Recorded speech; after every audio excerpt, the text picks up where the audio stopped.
So am I welcoming? Yes. Oops. We started. Go ahead. All right, half a day, buenas. We're so happy to welcome back some of you who are here the first time around for the inaugural Chamorro Pathways through Higher Education, and we're thrilled to welcome you back to Chamorro Pathways into Higher Education today. We have one returning panelist, so we couldn't chase him away, Travis Wells. He'll be in the first panel. Although I'm sort of misspeaking, this is a little more informal. We are going to do 2 sessions this time, and we are going to go into a deep dive. Christine, can I share my screen? Yes, go ahead. Is it allowing you? I'm good. Okay. Okay, here we go. All right. All right, let's present. So this, for those of you, I believe we only have 5 new people, but to the 5 new people, we're so glad you're here. Let me see if I can get this up there. All right, so this is, for those of you who are coming back, this should look familiar, the slide. And I'd like to start by acknowledging the traditional homeland of the Lenape, Delaware, Shawnee, Wyandot, Miami, Ottawa, Potawatomi, and other Great Lakes tribes. I'd also like to acknowledge that there are thousands of Native Americans who now call Northeast Ohio home. Hafade Todos Hamzu, Gwahusi Professor, Antoinette Setfris McDaniel, Familian Kapili, Zen Sunyi, Tautau Tamuning Zen Barigara. On behalf of the Chamorro Association in the Midwest, my co-chair, C. Christine, and future Dr. Camacho, and our fellow webinar participants and presenters, I am very happy to welcome all of you back, or in some cases for the first follow-on webinar from the first event that we held in October, which was extremely exciting. So we're glad you're here. Depending on where you or our speakers are located, this evening's or this morning's event begins where the third and final panel from that first event left off. Whereas the final panel of Chamorro Pathways focused on pathways into higher education and addressed the same topics regarding filling out the common application, the FAFSA, and composing personal essays, today's speakers will be taking a much more leisurely deep dive into these topics. So instead of 3 panels, we've organized 2 major sessions, the latter of which will take the form of being more of a kind of workshop, a question and answer. And hopefully some more engagement and being able to respond to questions and comments from the audience. All right. All right, so a few quick reminders about terminology. All right, Chamorro or Chamorro. So both words do denote the indigenous peoples of the Marianas Islands, including Guahan, Saipan, Luta, and Tinian. In 2018, Public Law 33236 was adapted in Guam by the legislature on the recommendations of Y Comisión y Fino Chamorro to adapt and change the spelling and orthography of our Finota to Chamorro, with CH being an individual letter in the Chamorro alphabet. So there are strong feelings about language and orthography on the island and elsewhere, but here we're going to be using these references interchangeably. Again, just a quick reminder for those of you for whom this is a sort of new word, perhaps, and for others, they're very familiar. But diaspora is a Greek word that means to disperse or to scatter. Particularly with respect to one's ancestral homeland. It also implies that this dispersion, or more accurately, this displacement, is largely but exclusively imposed from outside forces, whether it's linked to a natural catastrophe, war, and or militarization, as is the case in the Chamorro diaspora to the continental United States. As members of the Chamorro diaspora in the Midwest, we created these webinars because we felt that students were even more isolated and therefore perhaps were experiencing more gaps in educational outreach that might have been available in places where Chamorros are more densely settled, for example, in California and in the Northwestern Pacific. So that was the idea behind the first Chamorro webinar. And we are very happy, my co-chair and I are very happy to have found that many of our participants are still coming from all over the globe, indicating that this information is critical to Chamorros in California, in the Northwest, Florida, Taiwan, Afghanistan, Hawaii, as well as the Midwest and in Guam. All right.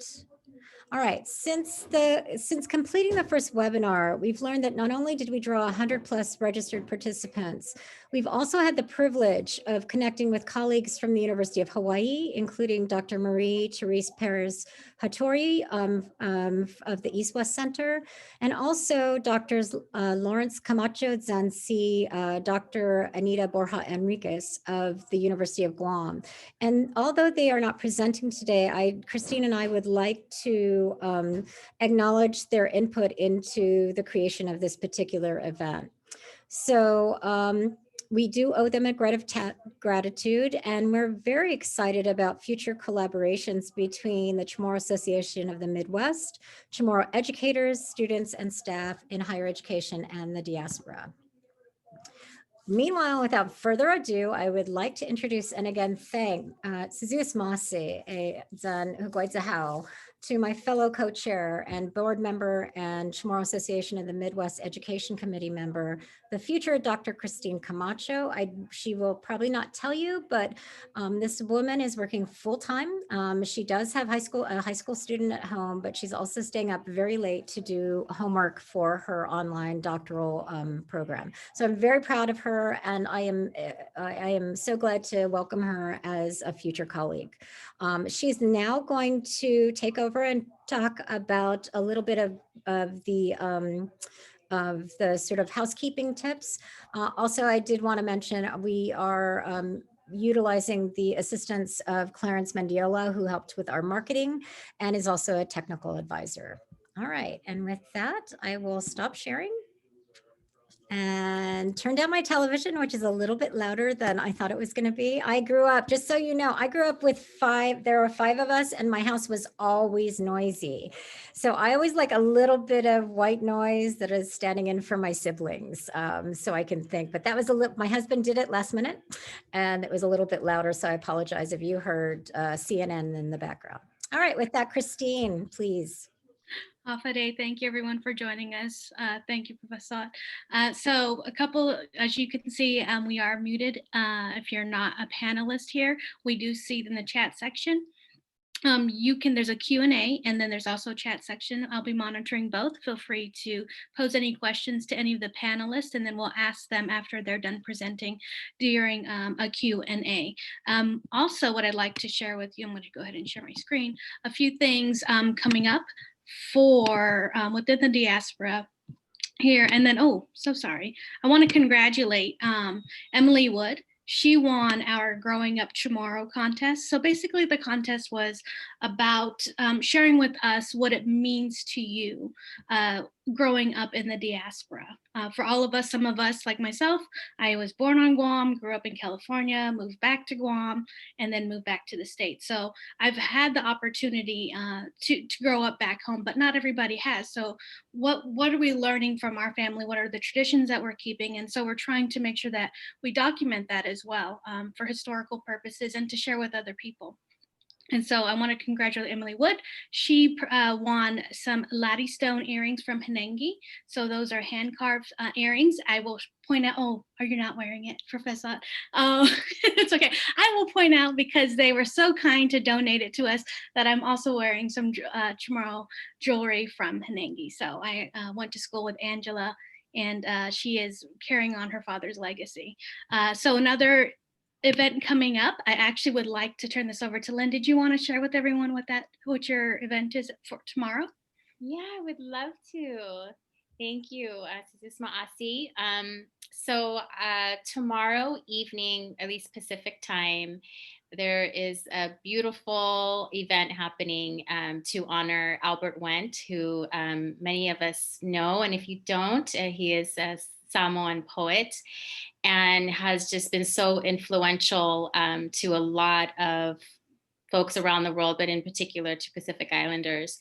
And in honor of him, there is a list of artists and poets that will be performing that night. And we actually am so honored to that Albert Wendt will be performing himself. So we didn't think that he would be able to perform. He wasn't feeling well the last few weeks, but we just got word yesterday that he'll be with us. So it's a big event, and in front is the flyer. The registration for Zoom is on there. We have a Facebook page. If anyone needs or wants more information, you can contact me, or you can find the event on Facebook. And we hope that a lot of folks will come. It's really to celebrate all of us and the way that we've thrived, and it's going to be a great celebration, especially after such a hard year. So I would love for anyone to come. Thank you. Thank you. Did you want to go ahead and put the link to in the chat box so everyone can register from that? Awesome. Professor, would you like to share a little bit more about the event? Sure. Actually, let's see. Travis, see Caroline, and see Lily. Three of us who are presenting will be participating in the Katsizas showcase. This is a really special event for a number of reasons. Professor Maget Lujan Bavakwa has been teaching Chamorro gratis, meaning for free, for 10 years. He's been sort of a one-man, well, there are clearly other a number of Chamorro educators who are very much committed to the revitalization of the island, but Maget himself has offered courses for free for 10 years. For students, for classes as small as one individual student who would be willing to sit and learn with him, to 20 students. As a result of the pandemic, he was forced to move his class online in April, and by the middle of the summer, he, I don't know, I'm not saying this correctly, but I think he, Madzamek, see Zoom. He broke Zoom because we had more than 100 people who wanted to join. So we're having an end of the season or end of the year event, and there will be Chamorros singing. I believe, Travis, are you presenting, or am I putting you on the spot? I think I'm still up in the air, but I think I did intend to present something. Okay, so we're putting you on the spot that Travis Wells will be presenting at the Katsizas, but all of us are participating in one way or another. So please come along if you can. We are, according to Maget, there are currently only 20,000 Chamorro speakers in the world. And so it's a very real possibility that our ancient language could pass away with them. So please join. It's fun. We've met a lot of fun people, and it's just really nice, especially in the diaspora, or at least in Ohio, where you have to drive hours to see other Chamorros, but most importantly, to take back our culture and our language. So thank you, Christine, for that. Thank you. Thank you. So we'll go ahead and start out. So the three topics that we'll be covering today will be completing the Common App, completing the FAFSA, as well as the personal essay. And the reason why we're doing it at this particular time of year is that we realized that there's going to be some upcoming deadlines the beginning of January. We were going to hold off until that time, but we want to make sure that everyone gets the information that they need to complete their applications on time. So as our presenters are speaking, again, feel free to type any questions into the chat box and we will pose them. So Travis, did you want to go ahead and get started? Hold on, can everybody hear me okay? Cool. I'm going to share my screen really quickly because I think it'll just be easier to talk about the Common App when, you know, we're all looking at the Common App. And so, Hafa day, everybody. Thank you so much for taking the time to be here. Again, my name is Travis Wells. Just a little bit about me. I graduated high school in 2011, went through the community college system in California. I'm a diaspora Chamorro, born and raised in Sacramento, California. And then I transferred community college in 2016 to do my bachelor's and then ultimately my master's program, where I graduated in 2019 and currently work at a nonprofit that supports, it's like a community advocacy nonprofit that supports Pacific Islander communities. And I myself help with a number of different Chamorro cultural community organizations and community organizing as well. So I, again, just really wanted to come to kind of help navigate folks through what the Common Application is. For folks who don't know what Common App is, it's a streamlined college application tool, an organization that currently partners with over 900 college and universities across the United States and abroad, with the intention of really creating a streamlined and a more efficient way for folks to apply for colleges, especially if you're applying for more than one college. This will be a lot easier for you because it's just like one application that you can then apply to all of these other different schools that coordinate with Common App. And so I'm just kind of here to help like navigate through some of the so like what the platform looks like, and then point out some stuff based on my experience working in community advocacy and Chamorro and Pacific Islander issues, and going through higher education as a high school student in the diaspora. I wanted to kind of start this just by prefacing or like disclaiming, one, that this isn't a very this won't be a very prescriptive demonstration to your individual needs, mostly because I don't know like your individual needs, and so it would definitely benefit you to have these conversations or set up some time to have conversations like these with any like your mentor or any kind of academic advisor that you trust, maybe a family member that's been through the college application process, through the higher education process, who can help guide you and help academically what your career interests might be, and help you understand what the financial commitment, especially using tools like Common App, are for applying for college. You know, like unfortunately, we live in a country where higher education isn't free, and it's not necessarily cheap, and that applies even down to the application process. If you're applying for more than one college, it can get a little pricey. So just being aware of those commitments beforehand can be really beneficial. Also, trying to figure out if you're trying to go straight in from like high school to a 4-year university, or if you want to do like a community college route, which is something that I did and I'll talk a little bit about later. And that might be a helpful alternative, especially if you're having like doubts about your position in higher education.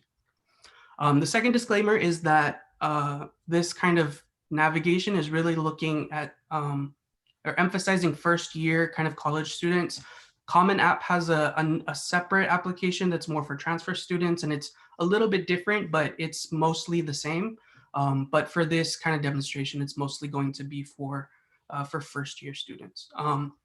And so the first thing I kind of just recommend everybody, like when they're looking at Common App as a potential tool to be using, is to make sure that the colleges or universities you're interested in applying to are actually connected to Common App. And it's something that you can easily do even before you like create an account or anything like that. You just go up here to their main portal or their main page, and you can easily search any of the colleges you might be interested in going to, and see if they have connection with Common App. If you're a student in California like I was, going through college, you won't necessarily have to use Common App because the CSU, the California State University system, and the University of California system uses a separate standard college application. So you wouldn't have to use Common App. But knowing that, knowing which of your colleges does use this tool will be helpful and help you like not waste your time kind of developing or preparing yourself for this moment. So once you've confirmed that the universities that you're interested in applying to are using Common App, you can go ahead and sign in or create your account. I've already kind of created like a test one, so I've already logged in here, but once you've gone and created your profile, you'll automatically be transported to their central dashboard hub. And before you can actually even start the application process, what you have to do is go over to the My Colleges tab. And then you have to actually select or add all of the colleges that you're interested in applying to. And this again is where it would be helpful if you did a little additional research to make sure that the colleges you're applying to are actually supported by Common App. But once you've selected all of your colleges and you've added it, they'll automatically refresh and update on your dashboard. And that's when you can actually begin the application process.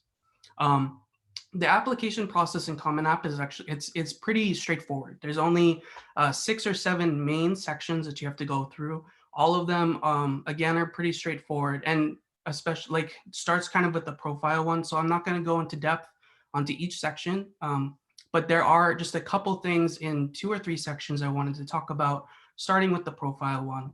I'm not going to go through all of the stuff that's in here because it's pretty straightforward. But also when you're creating your profile through Common App, a lot of the information that you originally input will automatically be updated into this tool. So you don't have to kind of do it over. But there were parts in the profile section, particularly around demographics and language, that I wanted to touch on based on my experiences doing community advocacy, my time as a Chamorro and Pacific Islander in higher education generally, and working in like nonprofits where we do advocacy work for our communities based on data, and why, especially for Chamorro or Pacific Islander students, questions like demographic questions, particularly around race and ethnicity, can be very important. And so I always recommend when you're filling out applications like these and you have the option or the ability to select race or ethnicity, to do so and select, if you're able to, Native Hawaiian or Pacific Islander, or if it gets specific, typically there'll be like a Chamorro, like ethnic specific, like a Chamorro option. And I say that this is really important for students because a lot of this representation in data directly translates to representation in terms of resources for our students and our communities. And I know that a lot of, especially a lot of Chamorro communities and Pacific Islander communities, because these questions are optional and there are a lot of other different societal factors, young students or first like incoming students are typically de-emphasize the role that these kinds of questions play because they're optional, or are often told, usually by adults who, to not input like any information there, or to leave it blank. And they're told that by adults who are usually uncomfortable having conversations around race and identity, but then also probably just haven't had enough of those. Understand like why these types of questions, especially in college applications and just like higher education, play stronger, like more important roles in determining resources that can be allocated for our communities. Most importantly, data around NHPI students, Chamorro students, helps the higher education system, the institution, the university, inform where resources can be allocated to support Pacific Islander or Chamorro student organizations, courses and curriculum designed with our Chamorro perspectives or our Pacific Islander perspectives and regions at the center, supporting our Chamorro and Pacific Islander our professors in university, and helping develop programs that build better relationships between the university and our communities. And this data can only be gathered when we're continually representing ourselves in the data. It's really hard for a lot of community organizers like myself to make the cases outside when we're taking this data, because there is an underrepresentation of Pacific Islanders in the data, and therefore there's an under-resourcing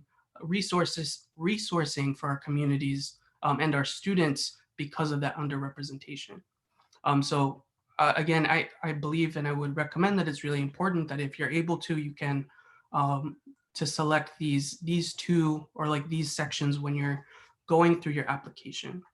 And generally that argumentation is also kind of true for the language component of the common application. Again, the data that is collected from this application form helps inform the university of what resources and support systems, they either need to provide more priority for resources or where the identifying gaps for resources are. And so if you have any familiarity with the Chamorro language, if you have any proficiency in the Chamorro language, I always strongly recommend that you try to include the Chamorro language as a language that you speak every time you're like filling out questions about language.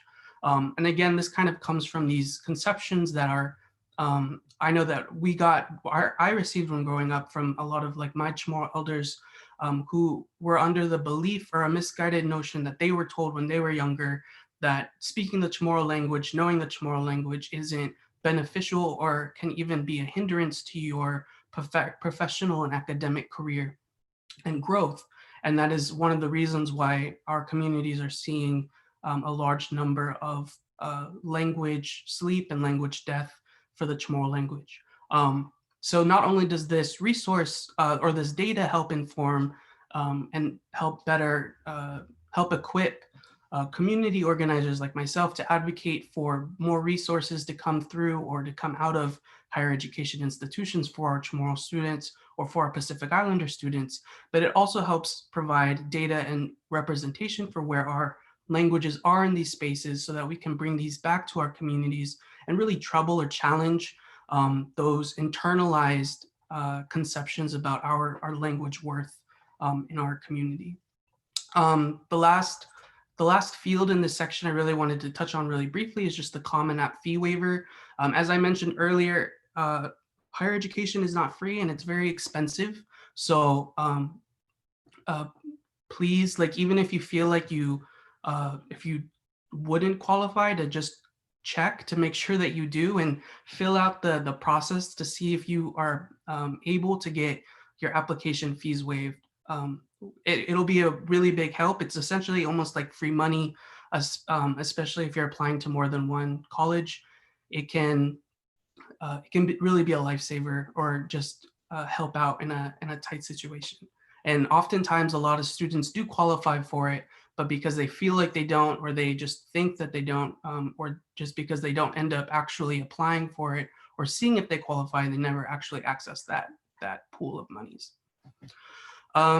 Okay, so that's all I wanted to really touch on in the profile section. The main two sections I really want to focus on in the Common App, because everything else is very straightforward, is in the education section in regards to the honors.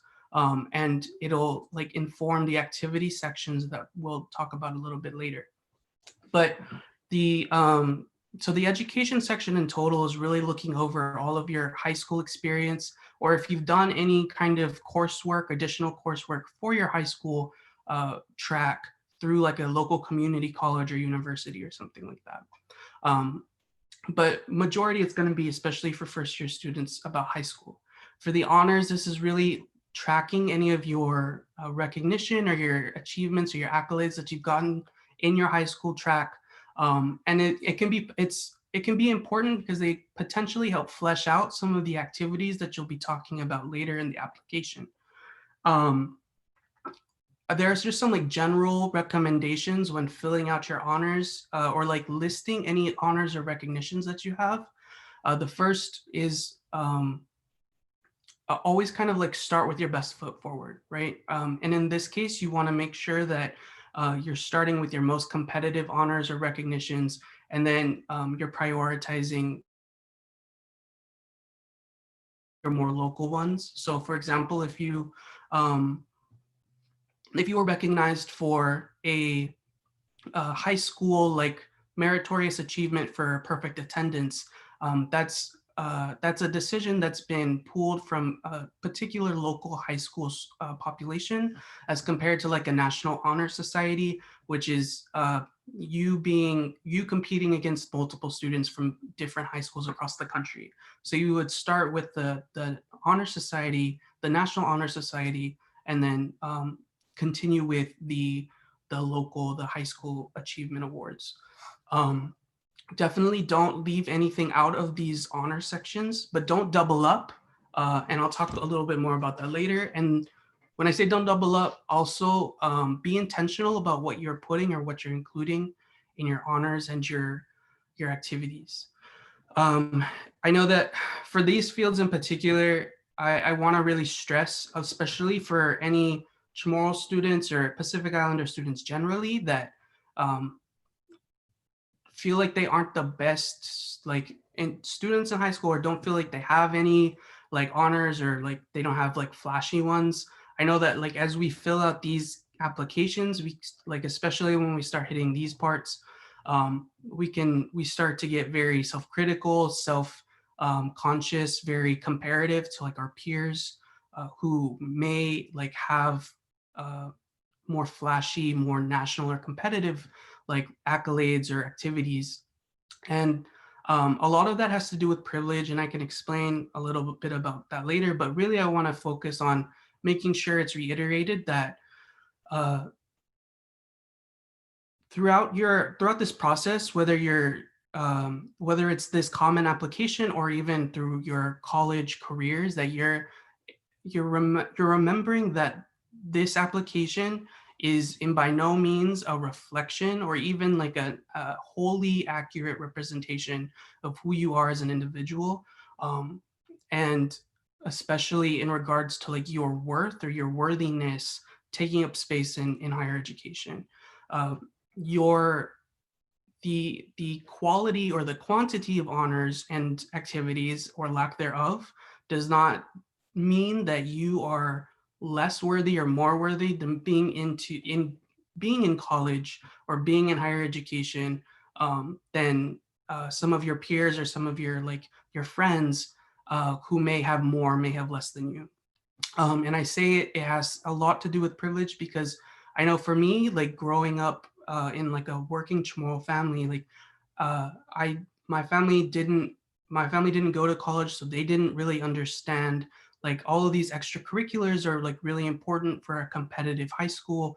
Um, they didn't have the time, like my family didn't have the time to like take me to like any extracurricular stuff. We didn't have the money to do that. We didn't have the access to that would allow me to be in these spaces that would um, make a recognition of like a national honor society or something like that more viable than maybe some of my other friends or other peers in high school did. I wasn't like, because of that, among other things, like I wasn't very like a good test taker in high school. A lot of the material wasn't engaging for me at the time. And I didn't feel like as a student going through high school, I didn't have a lot of support from the school institution. And I remember, this is a story I remember and I tell a lot, is that my very first year of high school, I actually got a C, my first like C. And I remember my academic advisor telling me at that time, because of that grade, that I shouldn't bother applying to any colleges. I shouldn't think of college or higher education as an option. Because of my C, it was the likelihood of me getting into college was minimal, and that it would be a waste of both my time and the university's time for me to even consider applying. And that was one conversation with one authority figure in my like high school track. But that one conversation, the impact of that one conversation followed me through high school. It impacted the way I treated high school and I treated college, and my performance at that time.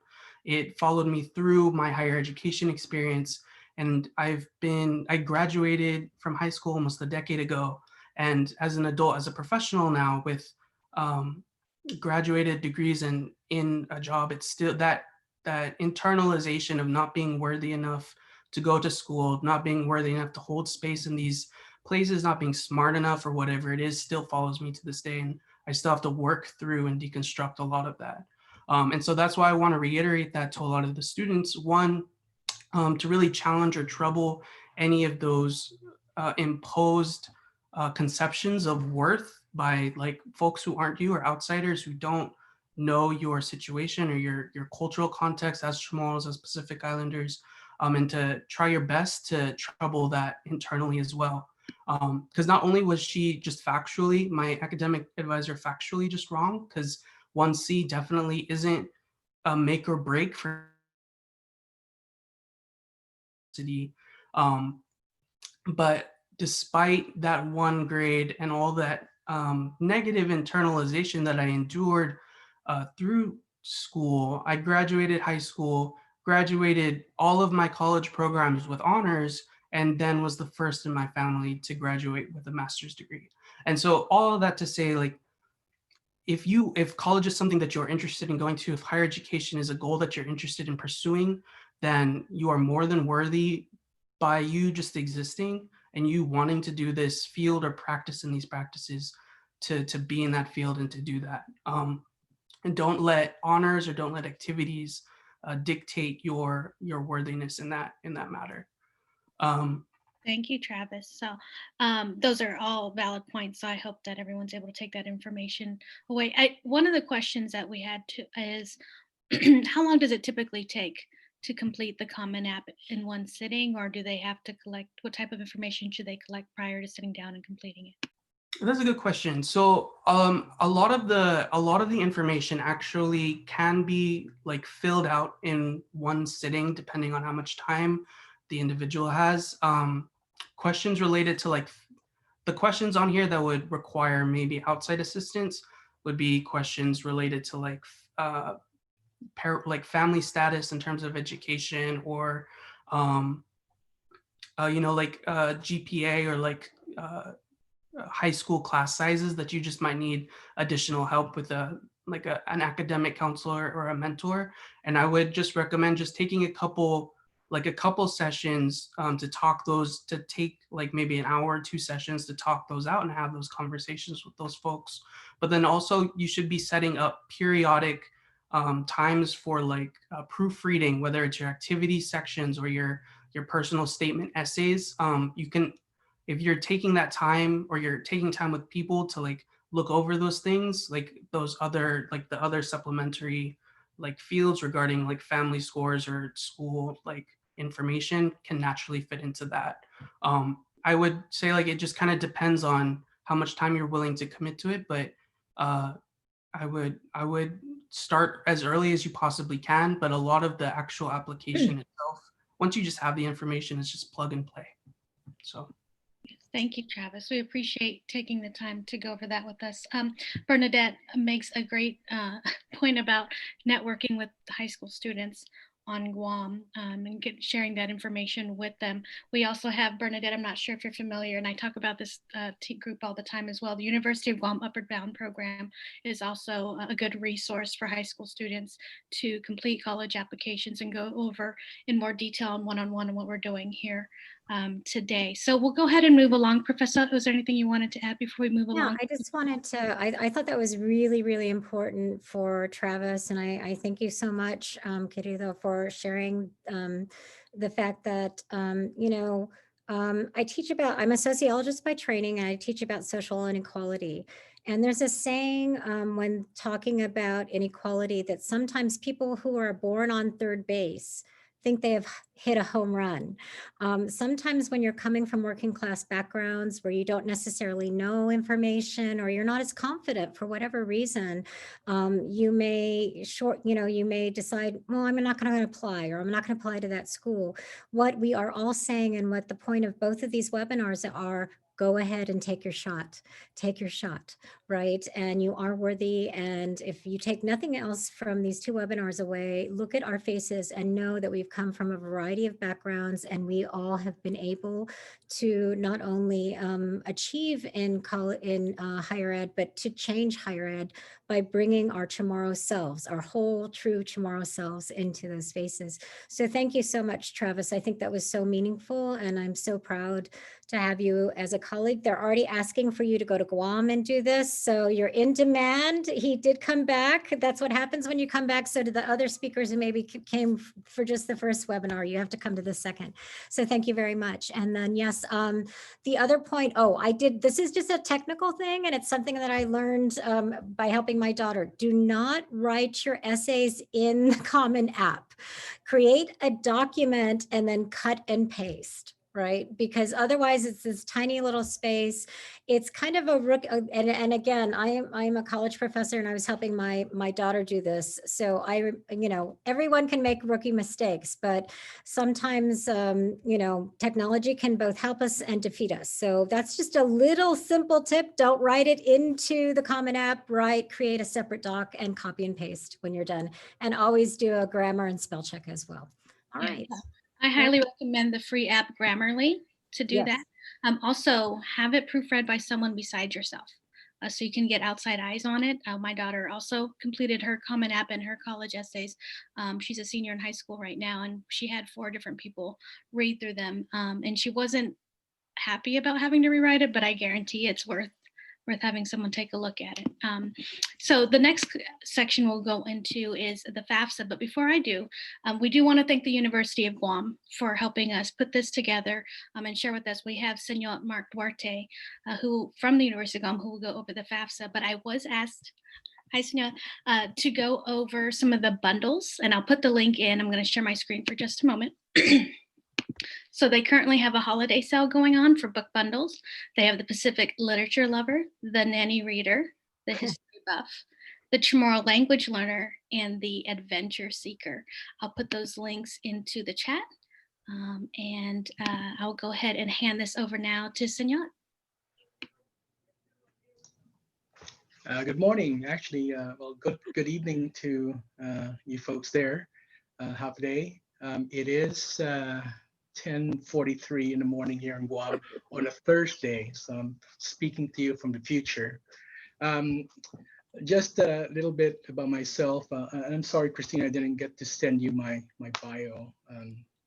I guess it was a little too late, but I'm not Chamorro by blood. Born in the Philippines, moved to Guam early 80s. I've been here for over 40 years. Went to public school here in Guam.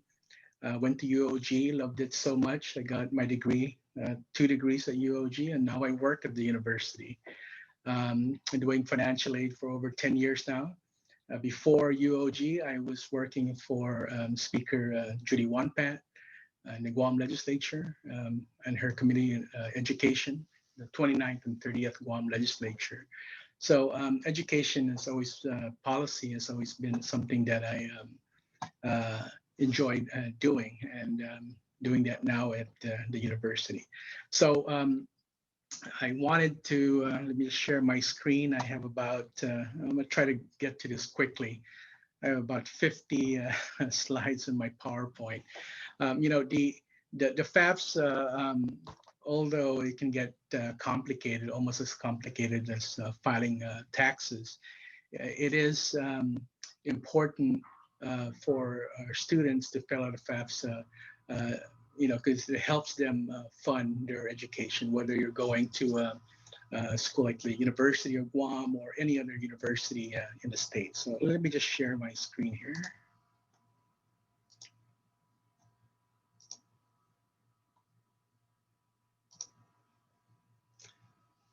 Okay, you guys can see my screen? Yes, thank you. So, so today we'll just be talking about just completing the FAFSA. I'll go over the application itself, some things to remember when you're doing the FAFSA, and then just common errors that folks make. Our first slide is just a shot of the campus. The School of Business is right in the forefront, and on the right side is the University of Guam Field House, where our office is located. All right, so just presentation outcomes. What I want folks to know and have some outcomes from this presentation is really know why you're filing a FAFSA, when you should file it, what you need to file it, when or if you need your parents' information and what information is needed, and then how to calculate the financial need, which is what schools do to let you know how much aid they can provide you, right? So what is the FAFSA and why do I need to fill it out? Well, actually, it's FAFSA is an acronym for Free Application for Federal Student Aid. It's online. For folks who are not computer literate, the application is also provided on paper. You can still do a paper FAFSA and send it to federal student aid. Same result of doing it online. There's about 100 questions, so it's a little lengthy. The good news is that you don't have to do it all in one sitting, so you can save the application and come back to it later. Okay. It's required to receive federal aid, most state aid, and other financial assistance. It provides a very important number, which is an index number called the estimated family contribution. Okay, and there is an app for those of you who love using your phones and you would rather use that small device to fill out the FAFSA. You can download the app on the respective app stores, My Student Aid, right? EFC is really the most important number that you get once you're filling out the FAFSA. It's just an index number. It determines how much financial aid you will receive. You know, despite the name, EFC is not the amount of money that your family will have to pay for college. Nor is it the amount of federal student aid that you will receive. Okay, it's just a number, and I'll show you at the end how we calculate that number. All right, so when should you file the FAFSA? Well, the FAFSA becomes available October 1st, the year prior to the start of the academic year. So if you're beginning school in fall of 2021, the FAFSA for that academic year actually opened on October 1st, 2020. So you want to do this as early as possible. For 2022, 2023, then that FAFSA opens on October 1, 2021, right? Many schools have priority deadlines. So you want to look at the school that you're attending. The earlier, the better. It's good because most schools provide financial aid on a first come, first serve basis. And the later that you file, you'll find that what you may have left is just federal aid, which is maybe Pell Grant and loans, but you don't get the institutional aid that most universities provide. So try to do it as soon as possible. This is a good time frame around December, where most schools start getting their financial aid letters out to students. Okay. So what do you need to get started? Your social security card, alien registration number if you're not a US citizen. There is a special way to do the FAFSA if you are from the freely associated states, NMC, RMI, Palau. If you don't have an SS number, or you don't have, you're not a US citizen, you would just put all 666 in the first three portions of the SS number field. Then you will get what they call a pseudo SSN number. Okay. Your federal income tax returns, W-2s. If you're doing the 2021 or the 2020-2021 FAFSA, you're using your tax forms from 2 previous years. So it's a 2018 tax forms. Okay. Driver's license, if any, bank statements, records of untaxed income, and an FSA ID to sign the form electronically if you're doing this online. Okay. If you are dependent, and we'll go over what makes a student dependent or independent. If you are dependent, you will have to provide your parents' information as well. Okay. So going over this dependency, this is one of those areas where a lot of students and parents get confused. And myself included when I first started doing financial aid. So I always ask students this question when I do the presentation, whether or not they're independent. So you're 18 years old, so I asked them, are they independent? And most high school students or college students as well raise their hand and say, well, yes, I'm 18, I am independent. Well, common sense says, yes, that's true, but not according to federal student aid. Okay. How about if you're 23, you earn your own money, you don't even depend on your parents, you haven't seen your parents since 2 Christmases ago. Are you independent? Well, not really, because you have to answer yes to one of these questions. Okay, if you're starting out school on fall of 21, you have to be 24 by January 1, 2021. If you are not 24 by that time, you are not independent. Okay, are you married? Will you be working on a graduate degree? This is one of the easiest ways to be independent on FAFSA. So if you're working on a master's degree, you're 12 years old, automatically you are independent. Okay. Do you have kids? Uh, if you have kids and you are not taking care of those kids, for example, your parents are raising your kids, then you're not considered independent. Okay. Do you have other dependents that live with you and you provide more than half of their support? Are you currently serving active duty in the armed forces? Are you a veteran? Are you an emancipated minor or legal or in a legal guardianship? This is has to be recognized by a court. If you or anytime since you turned 13, you are an orphan, foster, or water dependent of the court, or are you homeless? If you aren't able to answer yes to any of these questions, then you are considered dependent. So you have to go to this test to determine your dependency to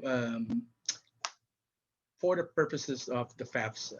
And this is important because if you are dependent, you must provide your parents' information on the FAFSA. So what happens in a case where you are dependent, but your parents refuse to provide their information on the FAFSA? Well, unfortunately, according to federal regulations, you probably won't qualify for any aid with the exception of an unsubsidized loan. Okay, so we always tell students to make sure that they discuss with their parents well before doing their FAFSA so that they can get that information that is needed for the application. Okay. FSA ID, really what you need when you're signing the FAFSA. It's basically is like the electronic signature when you're doing the online application. This is how it looks like. For those of you listening on the presentation, you don't have to take notes. I'll make the PowerPoint available to everybody so they can just review it. Okay. So basically, the FSA ID is there to help you log on to the system, and then at the end of the form, when you submit, electronically sign the form. Right. So the FAFSA basically is 7 parts, makes up about 100 questions broken down into these 7 portions. I'm just going to go through quickly to the parts of the FAFSA and then just give you some significant portions on the sections. All right. Remember that when you're doing the FAFSA, you're looking at 3 time periods. If you're doing the 21-22 FAFSA, the tax and income data you're looking at is 2019. Your marital status is as of the day that you're filling out the FAFSA. Household size is during the 21-22 year. Number in college is the 21-22 year. And your checking and savings account balance is as of that day that you're filling out the FAFSA. So obviously, if you're doing the 2020-21 FAFSA, then the tax and income data will be 2018, and then the other dates will change as well. The marital status and checking and savings account is always as of the day that you're filling out the FAFSA, right? So part 1 basically is you log in with your FSA ID. It'll get you started into the form. Part 2, student demographics. You enter your name as it appears on your social security card. Do not use nicknames. What happens is that the FAFSA connects with the Social Security Administration. So if those names and the numbers don't match up, your FAFSA will be rejected. Okay. Enter your marital status. Remember, it's at the time of the FAFSA application. We get a lot of students that say, well, my girlfriend and I are planning on getting married next year. Can I put married on the status? No, it has to be the time of you doing the FAFSA, right?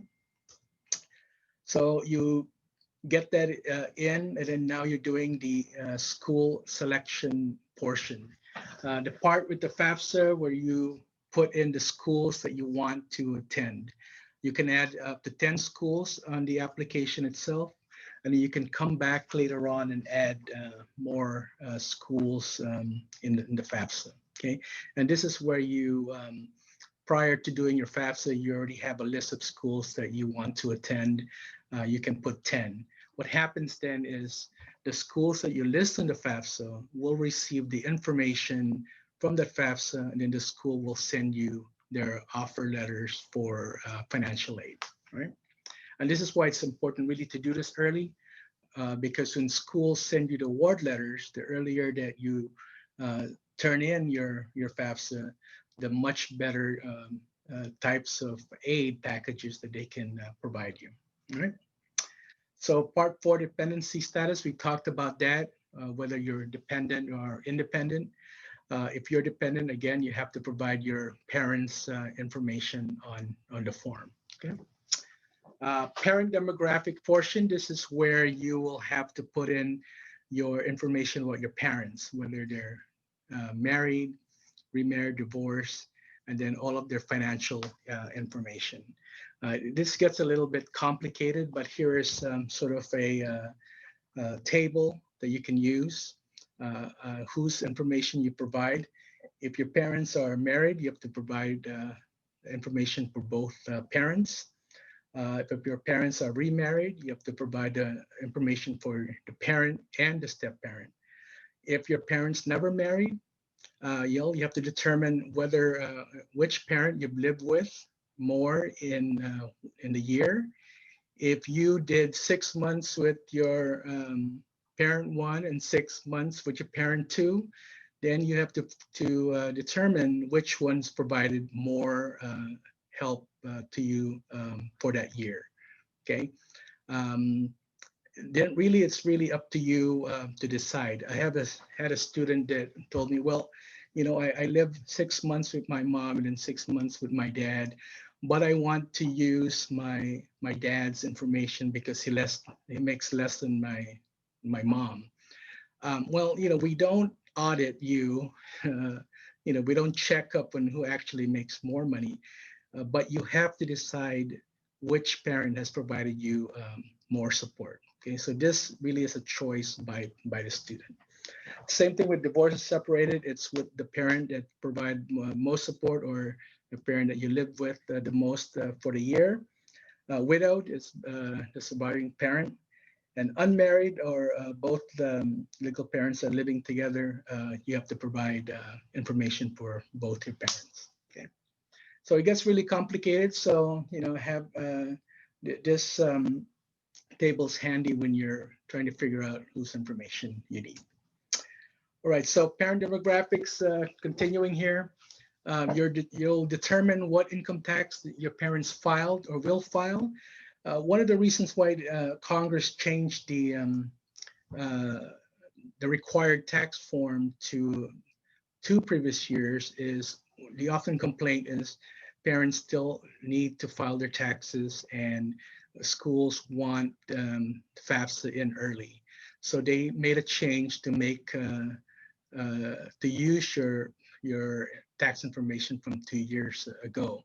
The problem with that is, especially now with the pandemic, is we have a lot of families who maybe just this year have lost income, and their income is significantly changed from 2 years ago.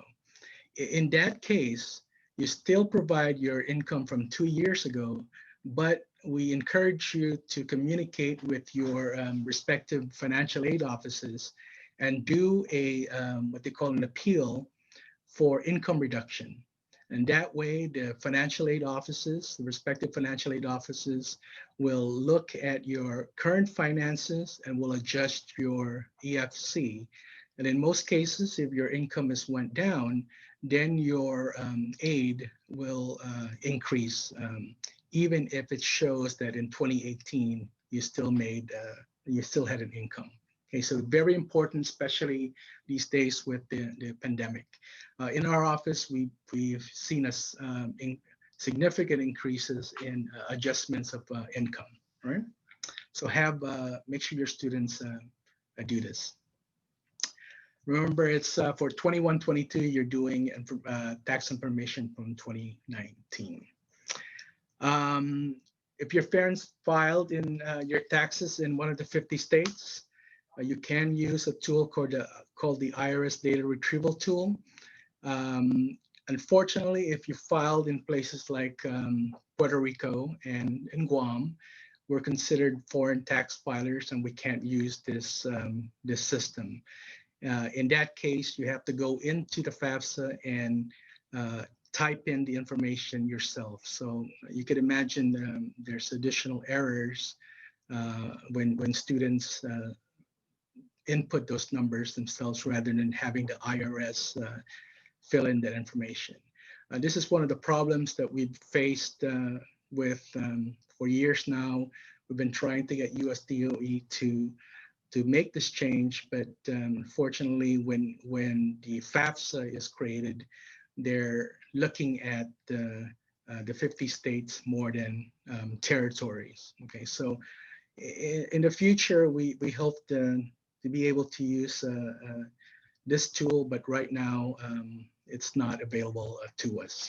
Okay, at least for those folks from Guam, CNMI, the associated states, and Puerto Rico. Okay, so when you're listing assets for your parents, remember that your family home is not included, family car, family farm, a small business. If you own a small business with less than 100 employees, you don't list this on your FAFSA. Retirement plan accounts, life insurance policies, personal possessions, these are all assets that are excluded when you're listing information on the FAFSA. Right? Okay, so now you're done with the parent portion. Now you're going into the student financials. Most students will just answer 0 in this. Students who don't work or have not filed taxes, you can just input 0. But if you did work in the tax year 2019, if you're doing 21-22, then you have to input that information in the FAFSA. Okay, same thing with your savings account and investments that you may have. Okay, so now after filling out that portion, it's time to sign and submit the form. You basically sign it with your FSA ID. If you are a dependent student, you have to get one of the parents to also sign with an FSA ID. If your parent does not have a social security number and can't create an FSA ID, you can print out the signature page, sign it, and snail mail it to the address that's on the form, but you still have to submit the application on the FAFSA. Okay, so you will submit. It won't get calculated until your parent's signature arrives at the Federal Student Aid Office, okay, and they actually verify the signature. So if you can't do FSA ID, you have to print out the page. If you can, that's the easiest way. You can just submit at the end, and what happens next is that you're done.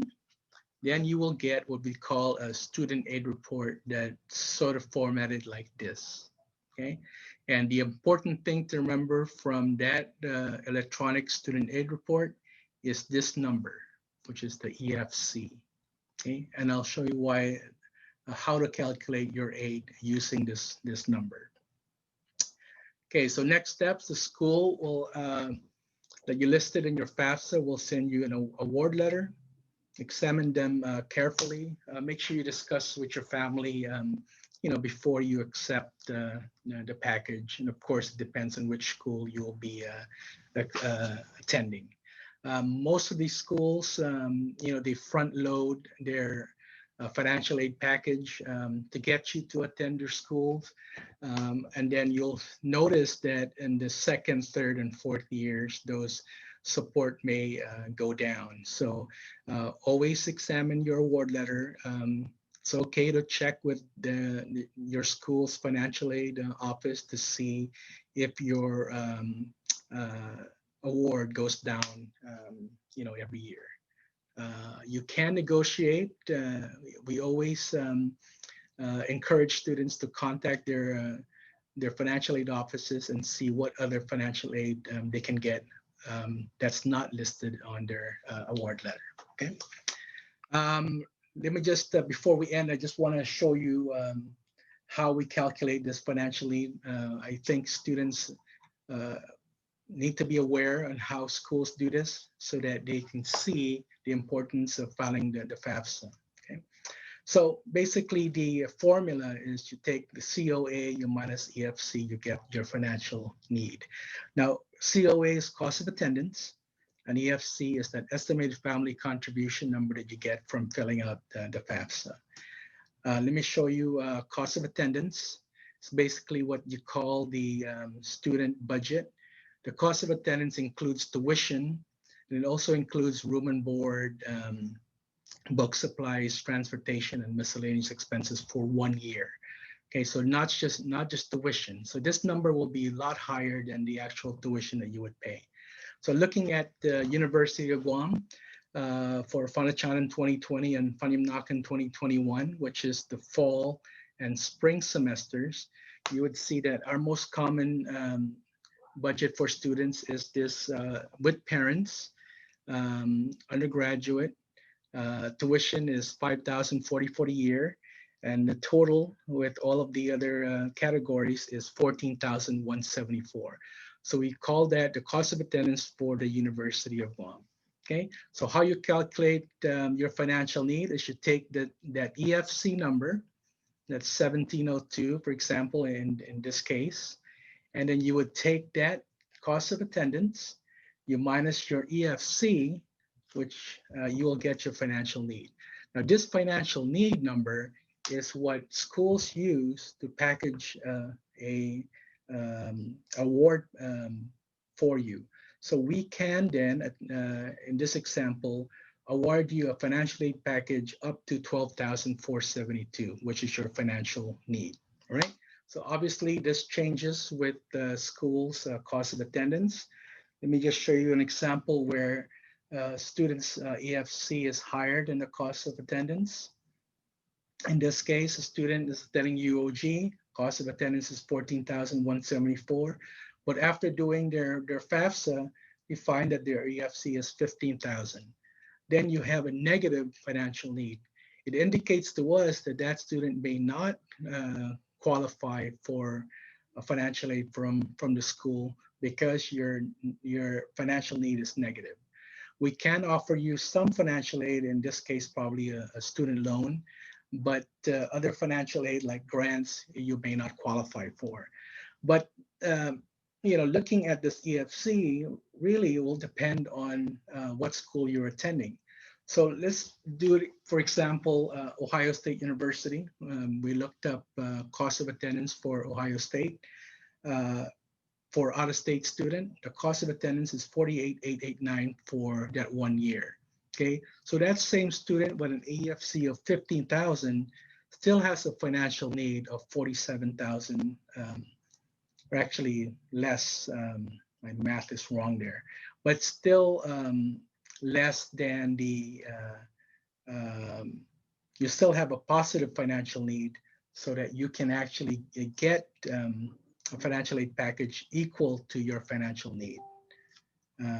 48 minus 58, let me do a quick math. Sorry, my math was wrong there. But actually, so in this example, then even that EFC of 15,000 will still have, the student will still have financial need versus if the student is attending a school like the University of Guam, where the cost of attendance is very low. Okay, so basically how you calculate financial aid. A couple of places where you can look at the research college cost, College Navigator. Both of these websites are federal websites. They list every school in the nation with their cost of attendance, things like retention rates, graduation rates. So a great place to do research on these colleges. Okay. And just highlight some common errors in FAFSA. Making sure that your social security or driver's license number is correct. If these numbers are not correct, you will be rejected by, your FAFSA will be rejected. So make sure that the information is always correct. If your parents do not have a social security number, you can list all zeros on the SS field. Don't leave it blank. Put down all zeros. Don't make up numbers or use your parents' taxpayer identification number. Okay, just list down all zeros. Make sure you use your legal name. Don't use nicknames on the forms or it'll be rejected. Make sure your address is correct. Use your temporary or your permanent address, not your temporary addresses.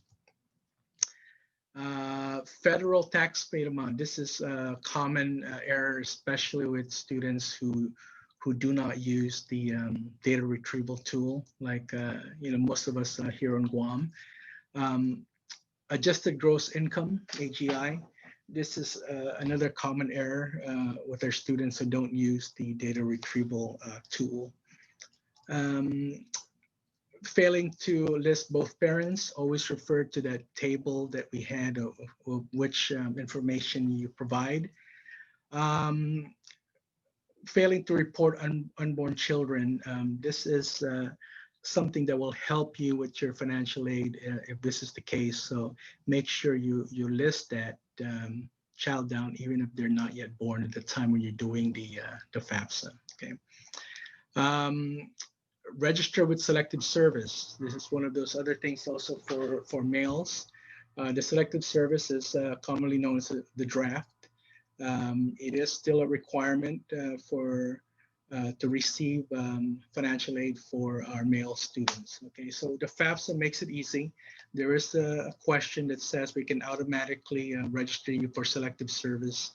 You just click yes on that question and you'll be automatically registered. Okay, help for FAFSA, FID-AID, 1-800-FID-AID. There are the hours there. Very helpful. They'll walk you through the FAFSA if you have any questions. Of course, I'll leave my information as well. If students want to and parents want to get in touch with me, I can help them as well. And then if there's any questions, just a few comments on the FAFSA itself. I've been working on the FAFSA now and helping students complete FAFSA for good portion of 10 years now. The FAFSA really is catered more to the typical American family living in the 50 states. A lot of problems really occur when you're trying to fill out FAFSA in the islands. So for example, who is your legal parent? We have a lot of folks here in Guam, for example, that are raised by their other relatives, their aunts, uncles. Usually, common sense would say, well, I've been living with them. They've raised me. I should put their information down as my parents. But FAFSA does not recognize those kinds of living situations. So you really have to put down your biological parents. Now, in the islands, well, in Guam, the Pacific culture, this is very common, where your relatives are actually raising you. So there is this extra sort of education that we have to provide to students when they're filling out the FAFSA, because this FAFSA is really geared towards the typical American family and not those from the islands. So those are some of those common misconceptions that we have to correct. Also with our students from the islands who are considered, you know, they're not citizens, but they are eligible to file the FAFSA. There are many other special circumstances where filling out the FAFSA is very difficult for them.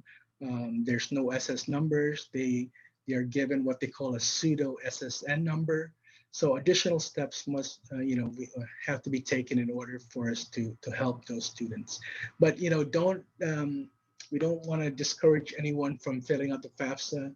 If you don't fill out the FAFSA, you can be leaving thousands of dollars on the table for your education, as much as $6,300 on Pell Grant, for example, per year for students that qualify.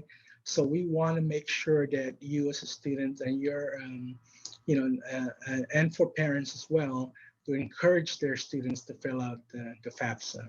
Okay, so at this point, take any questions either on chat or from the other panelists. And just want to end the presentation with a picture from our Marine Lab and from our campus overlooking Pago Bay. Thank you very much, and Sijus Mas. Senor. That is a wonderful presentation, very helpful. I remember that campus well. We do have a question from Jennifer. The complication for her is that her two children were born in Taiwan, so they don't have a social security number, which you did mention. She said, we didn't know that they needed it so young, so they have been encouraged to apply as international students. They're dual citizens. She's interested in knowing how international U.S. citizen application impacts financial aid. Yeah, so if they're international students, but they are considered U.S. citizens, they are eligible to file the FAFSA. In this case, if they can't get their social security number before they start filing the FAFSA, you can do what students from the freely associated schools do by filling in on those SSN field. You put down the 666 numbers, and what FAFSA will do is provide a student with a pseudo SSN number. But if you are a U.S. citizen, even if you don't have a SSN number, please fill out the FAFSA. Okay? The only time that international students are not eligible for FAFSA is if they are not U.S. citizens. Excellent, thank you. Here's a question. What happens to a student who is less than 23 years old, but is in the United States attending college and are self-supporting, and the parent is non-income earner? Yeah, so unfortunately, in that case, that student is still considered dependent on their parents, and you just have to provide your parents information. If they're not earning any money, you just enter not filing income tax, and you put down 0 as their income. Excellent, thank you. One of the things I do want to point out too on the FAFSA, and I didn't learn this till much later, as a former foster child, there is an option where you select if you're a foster child, because there is some help for you, financial assistance. However, by the time I learned it, I was already past the age threshold. So something to remember if that's for either if it applies to you or someone that you know. One of the other things I like to share as well is that on our site for the Chamorro Association of the Midwest, we do have links to other opportunities. So we have the scholarship opportunities here for Asian Pacific Islanders, minority and ethnic scholarships, B3 foundations. And if you're familiar with the Pittsburgh Steelers, Zach Banner, he was one of the first Chamorros to be drafted into the NFL. This is his scholarship program. So we have different scholarships. We also have additional programs. We mentioned Myla Tati from University of Guam. So there's a link there. And then all the TRIO Upward Bound program locations across the globe. So I will put that link here. I personally am a graduate of the University of Guam Upward Bound program, and I say this all the time. And if you're listening, Dr. Lawrence Camacho, Roe said that you approached her on campus. They helped me complete my financial aid form, enroll in the University in Guam, and actually one of the instructors there helped me start as a freshman at the University of Guam when I was still a senior at George Washington High School. So I was in high school and college at the same time. So that was very helpful for me. I'll put the link here for that particular link. And thank you, Senor. Anybody else? I don't think I have any other questions. If I missed it, please put it in the chat. We are going to have about a 3-minute break. Professor, was there anything you wanted to mention before we break? Just don't forget to come back. I really appreciate Mr. Duarte's contributions. Travis Wells did have to leave, but I believe he left his contact number.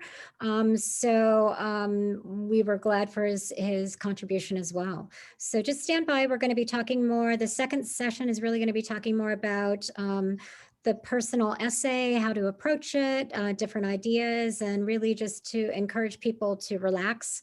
It's a really important part of your application, but we have some strategies for you to tackle it with aplomb and to do well. So please come back. I think, Christine, were we able to play? Yeah, I'll play very good. more Christmas music while we wait. So we'll be back in about 3 minutes. So you can grab a drink, stretch your legs, eat some food because it's nighttime here or wherever you're at, whatever you want to eat. So we'll see you in a few minutes. All right.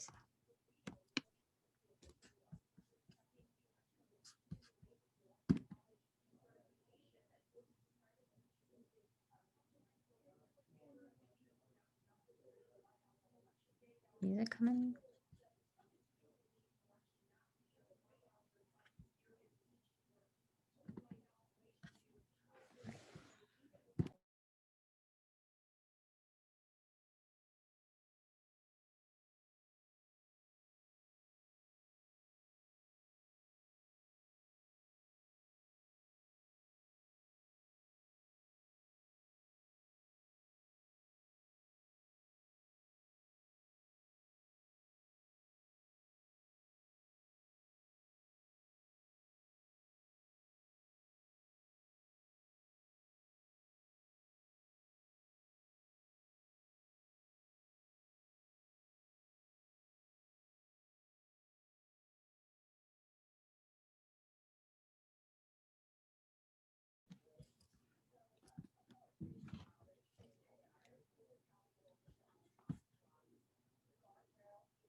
There we go.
All right, so we're coming back from our break. Thank you everyone for your patience.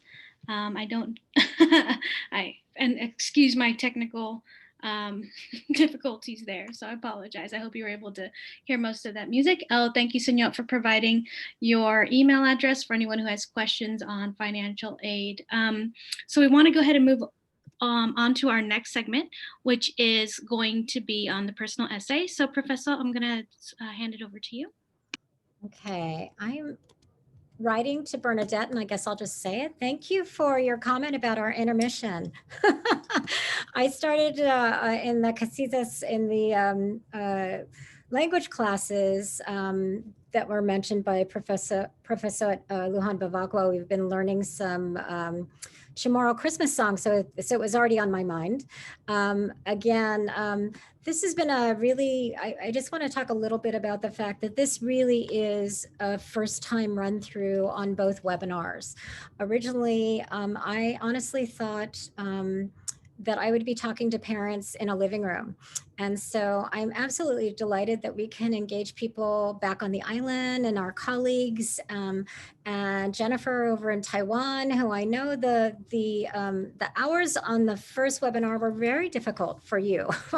And so I'm thrilled to have you here asking questions, and please keep the questions coming in, Bernadette and everyone who's here, and comments. So with that, I'm going to go ahead and start. I'm going to screen share, and I think, am I able to do that, Christine? Yes, you should Okay. be. All right. So let's move along here. All right. That's a peek. Just want to mention a little bit about my parents. I didn't get a chance to do this in the last webinar before I go into my personal, into my PowerPoint. I am one of 5 children, adult children now, and we all have our own children. But my father was an enlisted man in the Navy. When he was 19, like so many other Chamorro men, he joined the military because it was one of the few real opportunities to survive, essentially. And as an enlisted man in the military, I know he told me recently in his last few years before he passed that that money was pretty tight with 5 kids. And so he actually took a second job to scrub toilets. So, and he said he did that so he could just take us out for ice cream from time to time. So I'm very grateful to both of these people.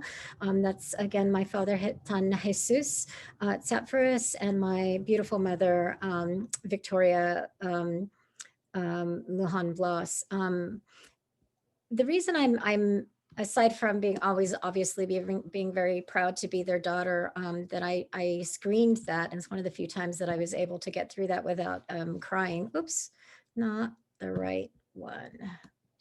I want to present, is to mention that, you know, we are very mindful that because of Chamorro settlement patterns, many of our, at this point, it may be parents or grandparents, was served in the U.S. Military, and many more Chamorros are still serving. What that means is that a number of our community are working class, are blue collar. And so I really want to emphasize that you do apply for financial aid, that you seek out scholarships, but to echo what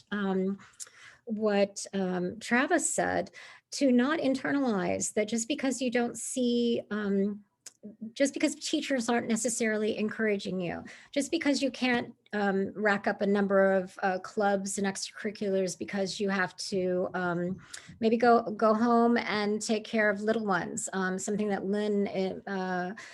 Auntie Lynn is going to talk about. The entire point of both of these webinars was to emphasize to Chamorros, wherever you may be, whether you're in Montana, whether you're Louisiana, or if you're fortunate enough to have Chamorro family in a community in San Diego, where I grew up, or Los Angeles, it's still very rare for people to see high school teachers or counselors encouraging them to go to college.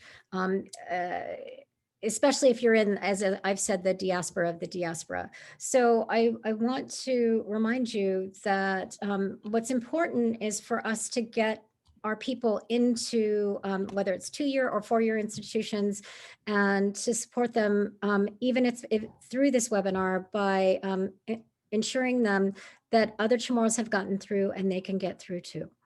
So this section of the webinar is really going to be devoted to personal essays and college admissions. All three of us are going to tackle it in a slightly different way, and hopefully all the takeaway information will be useful to you.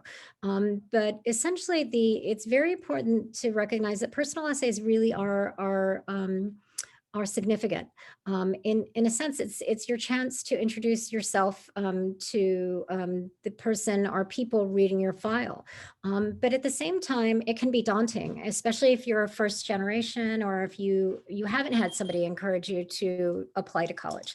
So what the purpose of this panel is really to sort of demystify it and to reassure people that this is something that you can do and that you have plenty of material to write a meaningful essay.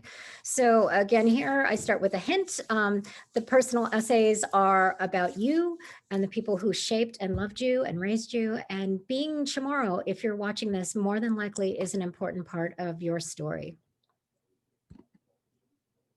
Okay. All right. So before we get, okay. All right, there we, no, not yet. Come on. All right. So before we get any further, the first thing I want you to do, especially if you are the person or even the parent of the person who's going to write a personal essay, the very first thing I want you to do is simply to relax. You've got this. And I mean that both literally and figuratively. You really do have this.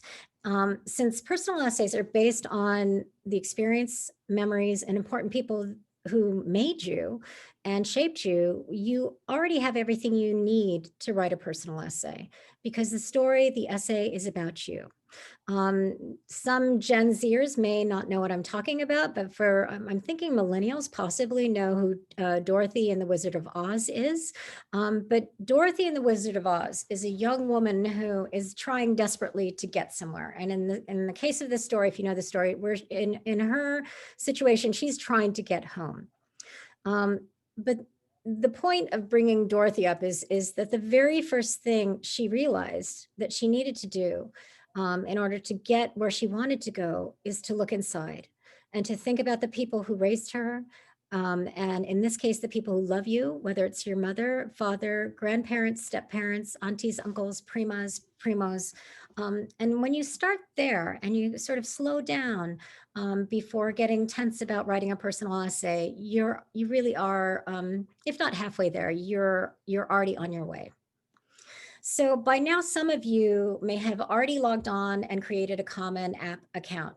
If you have not, for whatever reason, whether or not you're procrastinating because you're so busy and tied up, or because you're simply scared and you're a little bit anxious, again, that's partially why we're all here, to encourage you and to cheer you on. But when you get to the section on personal essays, there are 7 different prompts for 2021. And apparently they're the same prompts that were used the previous year. So I've chosen to highlight just 3 for tonight's webinar. So first, some students have a background, identity, interest, or talent so meaningful that they believe their application would be incomplete without it. If this sounds like you, please share your story. Again, underscore, listen to that last piece, that last phrase, share your story. And again, your background, your identities and interests, this is sort of a natural, this may be a natural for our Chamorro students who are applying, since unfortunately, we still continue to be underrepresented in college universities, and especially at the 4-year level. The second prompt of the 7 is discuss an accomplishment, event, or realization that sparked a period of personal growth or a new understanding of yourself or others. Here, if you are fortunate enough to participate, as I know several people can in California and in the Northwest, and I believe there are a few other troops around the country. If you're able to participate in a Bailan Chamorro, a company that dances, Chamorro dances, that you can talk about that interest, that accomplishment, just anything that is really specific to you and that helped you, again, develop a new understanding of yourself or of others. For me, just very briefly, when I was a senior in high school in the fall of that year, my father sat me down. He sat me down and he told me he was trying to reason with me, which was new. And he basically said, you know, you have nothing to lose by participating in the Sons and Daughters of Guam Club Liberation Pageant. Now, mind you, I had absolutely no interest in doing that. I wanted to be with my friends and be with my boyfriend and do things that kids want to do, and do my homework and all of those other things. Well, I ended up participating, and it became a very important period of my development. And in a sense, having grown up prior to that in Virginia, and then coming back to a place in a state where there were other Chamorros, it was a sort of turning point in recognizing and reconnecting with my culture. So that could be an example of an accomplishment or an event or a realization. The third one, which is actually the seventh one listed, is share an essay on any topic of your choice. It can be one you've already written, one that responds to a different prompt of your own design. So here, if you have written something for high school, you've written an essay for English that really does reflect who you are, feel free to think about adapting that for the personal essay. All right, so I'm starting with a quote here that I share with my sociology students, both my intro students, but essentially in all my courses, in courses on research methods, courses on race and racism, courses on social inequality. And it's from Clifford Geertz, who is an anthropologist. Very simply, culture is a story we tell about ourselves. I want you to keep that that quote in mind, and I'm going to sort of build around it and help you make sense of it and how it might apply to writing your own personal essay. So one of the things I want to ask you already is to think about, what do all the prompts that I've shared so far, and for that matter, the 7 existing prompts in the Common App have in common? Very simply, they're all asking you to tell them your story or a story about yourself. So, but there's a way in which maybe I'm not that comfortable talking about myself. Isn't that just bragging? As I'm very proud, having taken these classes at the age of almost 58 in a week. Oh my goodness. That I'm learning these wonderful terms like tai mamalo. In other words, it's someone to be malo is to be not just, it's basically to not push yourself forward. So someone who's tai mamalo is kind of in Chamorro culture, a little bit obnoxious, if you will. And to build on this point, Chamorros are often raised to see ourselves as part of a larger group, and above all, to learn to be respectful of our parents, our elders, our saina, and to always be willing and expected in some ways to help out. In other words, we aren't taught to just think about ourselves as quote unquote individuals. So having to now turn the spotlight on ourselves, isn't that kind of a little vanidoso, which is a word I heard growing up? And there are a couple meanings of vanidoso. The one I was associated, the connotation for me, as I heard it, was that you're being conceited. So for me, again, there's a way in which our culture, the story we were told from a very young age, is that you are part of a larger community that is interdependent, and putting yourself forward is being tai mamalo. So consequently, many of us who grow up in the diaspora often notice that the values we're raised with, the way we often would not imagine addressing an adult by their first name, or simply expecting to be waited on at let's say a party, aren't necessarily those that are shared by your friends or our friends who aren't Chamorro. So for me, it was dating, as in chaperone dating until I was 16 years old. I was incredibly humiliated, but that's okay. I survived.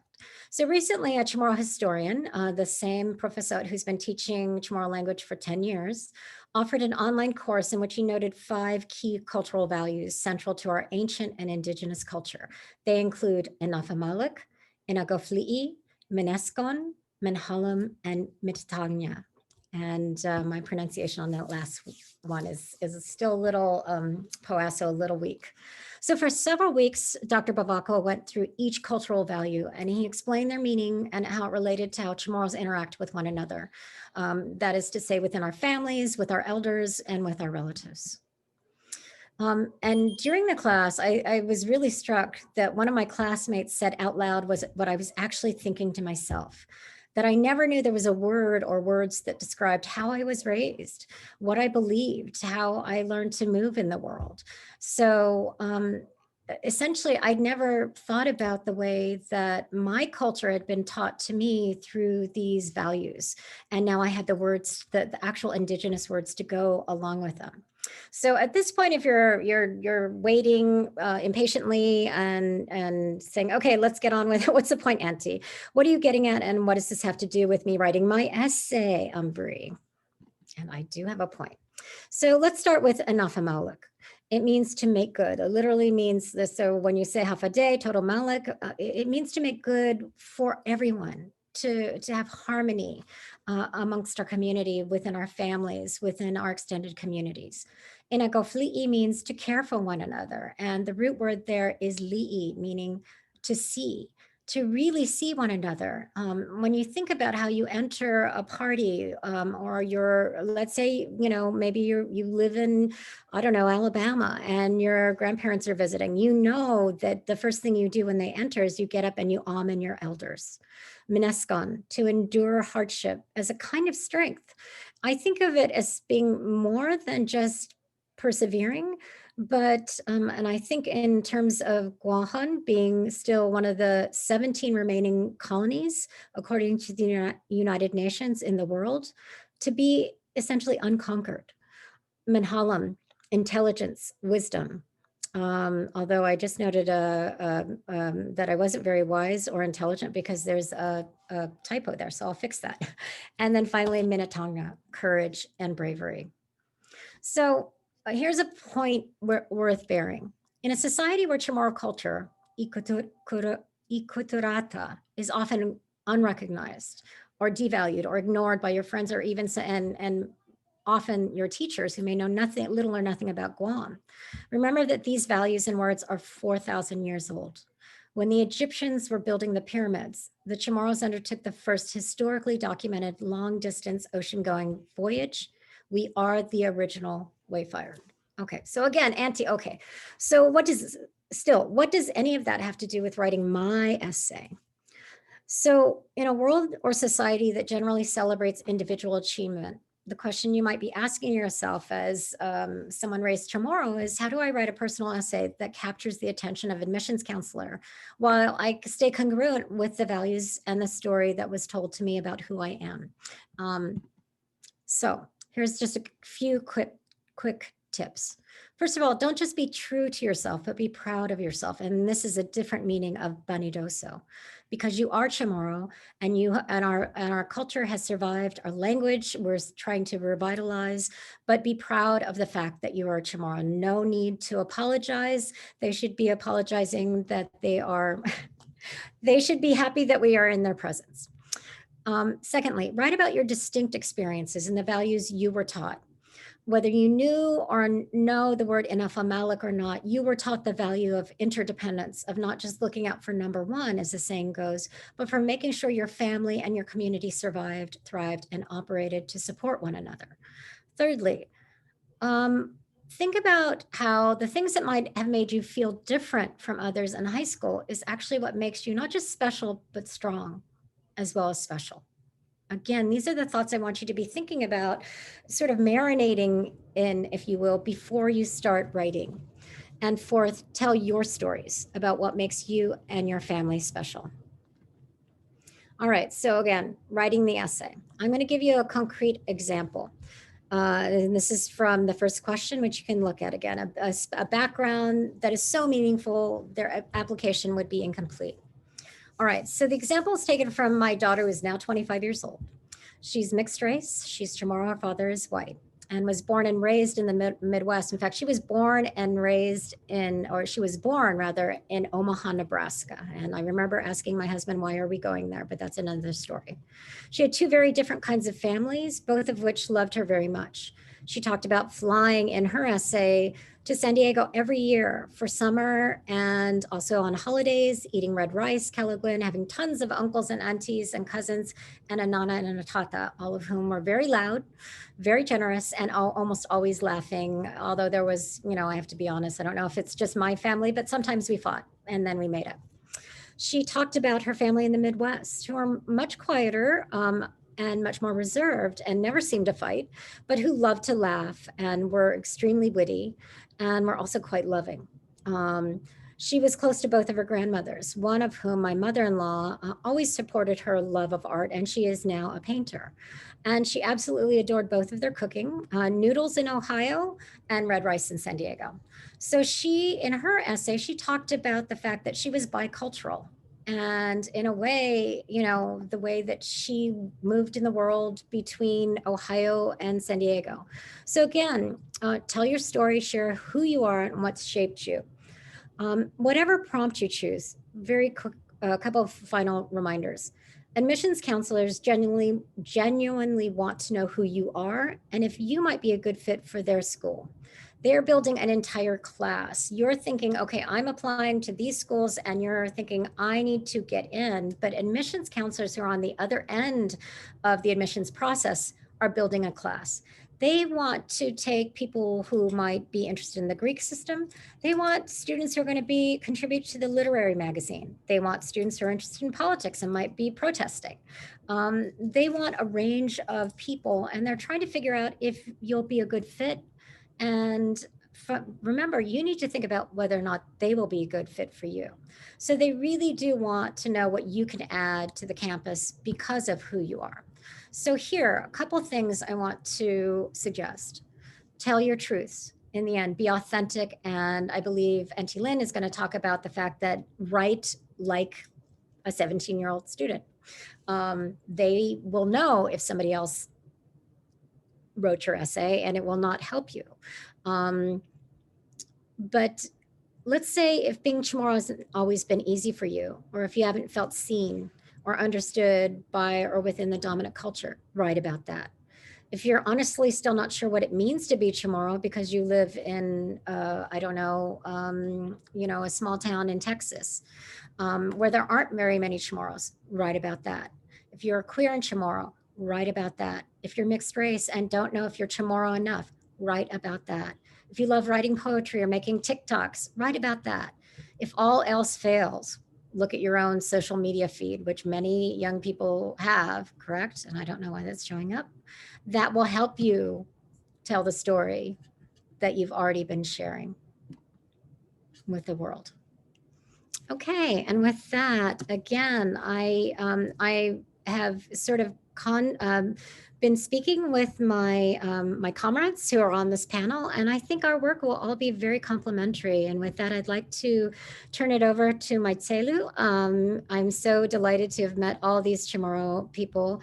So I consider Lynn a sister, and she has a lot of useful information for you. So Lynn, if you'd like to take it next. This is Maasi. Let me share my screen. I want to make sure first that I have, can everyone see that? Yes. Okay, great. So, buenas and half a day. My name is Carolyn Aflaguio Arroyo. My family and friends call me Lynn.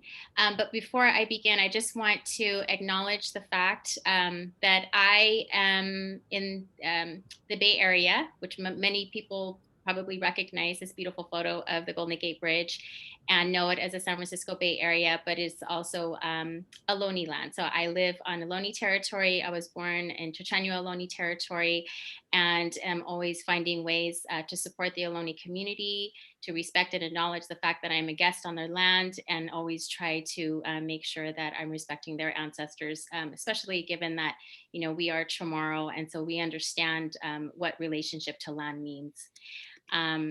And just a bit about me.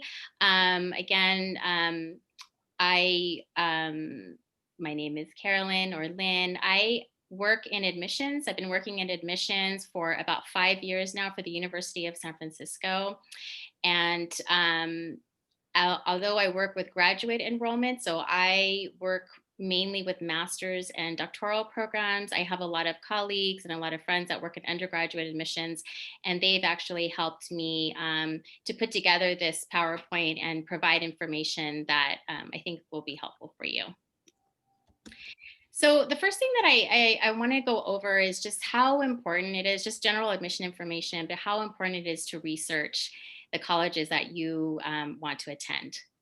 So you want to look at what's going to be good for you. I think that a lot of times we're focused on whether or not a college is going to want us, will accept us, offer us admission, but we also have to make sure that that college is right for us, right? So you want to make sure that you do your research, look at the size, the demographics, the type of majors the school offers, student organizations, and I can't emphasize enough resources. I don't think that there are enough students that are really looking for the resources on campus or on campuses, and that really will help with retention, and it'll just help you along those 4 years while you're on that campus. Take advantage of the fact that admission counselors are there for you. So email them. If they come and visit your campus, you want to be able to talk to them, attend information sessions. I want to highlight the fact that on a lot of campuses now, there are diversity offices or access and inclusion officers or offices, and it's a good resource to have. Sometimes those offices will have resources for underrepresented students that they may be able to help you with your application. They may have scholarships available that may not be on their main website.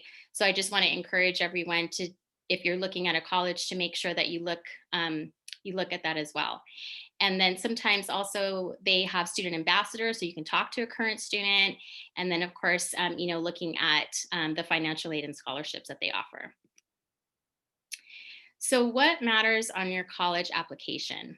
So everything matters, but there are some things that matter more than others. So I say that because at this point in time, or by the time you're writing your personal statement, there's not a lot that you have control over other than the personal statement. So your grades are pretty much already set. The activities or anything that you've taken a part of have already, that up until that point that you're going to apply, you can't really do much, but you do have control over the personal statement.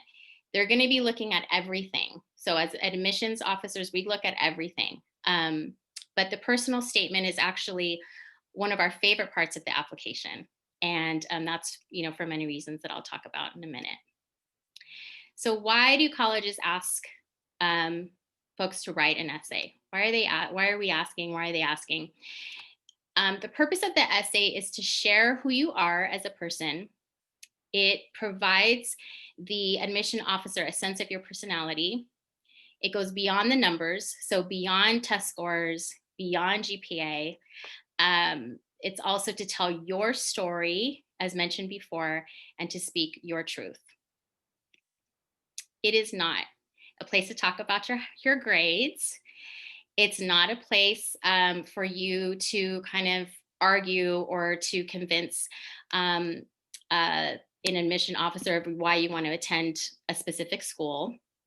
It's different than a 5-paragraph essay that you might write for an English class. It's not a place to just list all the activities that you've done. And it's not a place to think that you can tell your life story. Typically there's a word count, there's 650 words max. So you want to, be mindful of that. Now, in particular, for Native and Indigenous students, and this is a very broad category, but Chamorros fall under this category, right? We're an underrepresented student population. It's often difficult to recognize for Native students that everyday experiences look very different from your friends' experiences. So, and that's really important to note. So we recommend that, if you're involved in any type of community work, cultural involvements, that you should write about that. And you should write about what that experience is, not only what it is, but why it's important to you.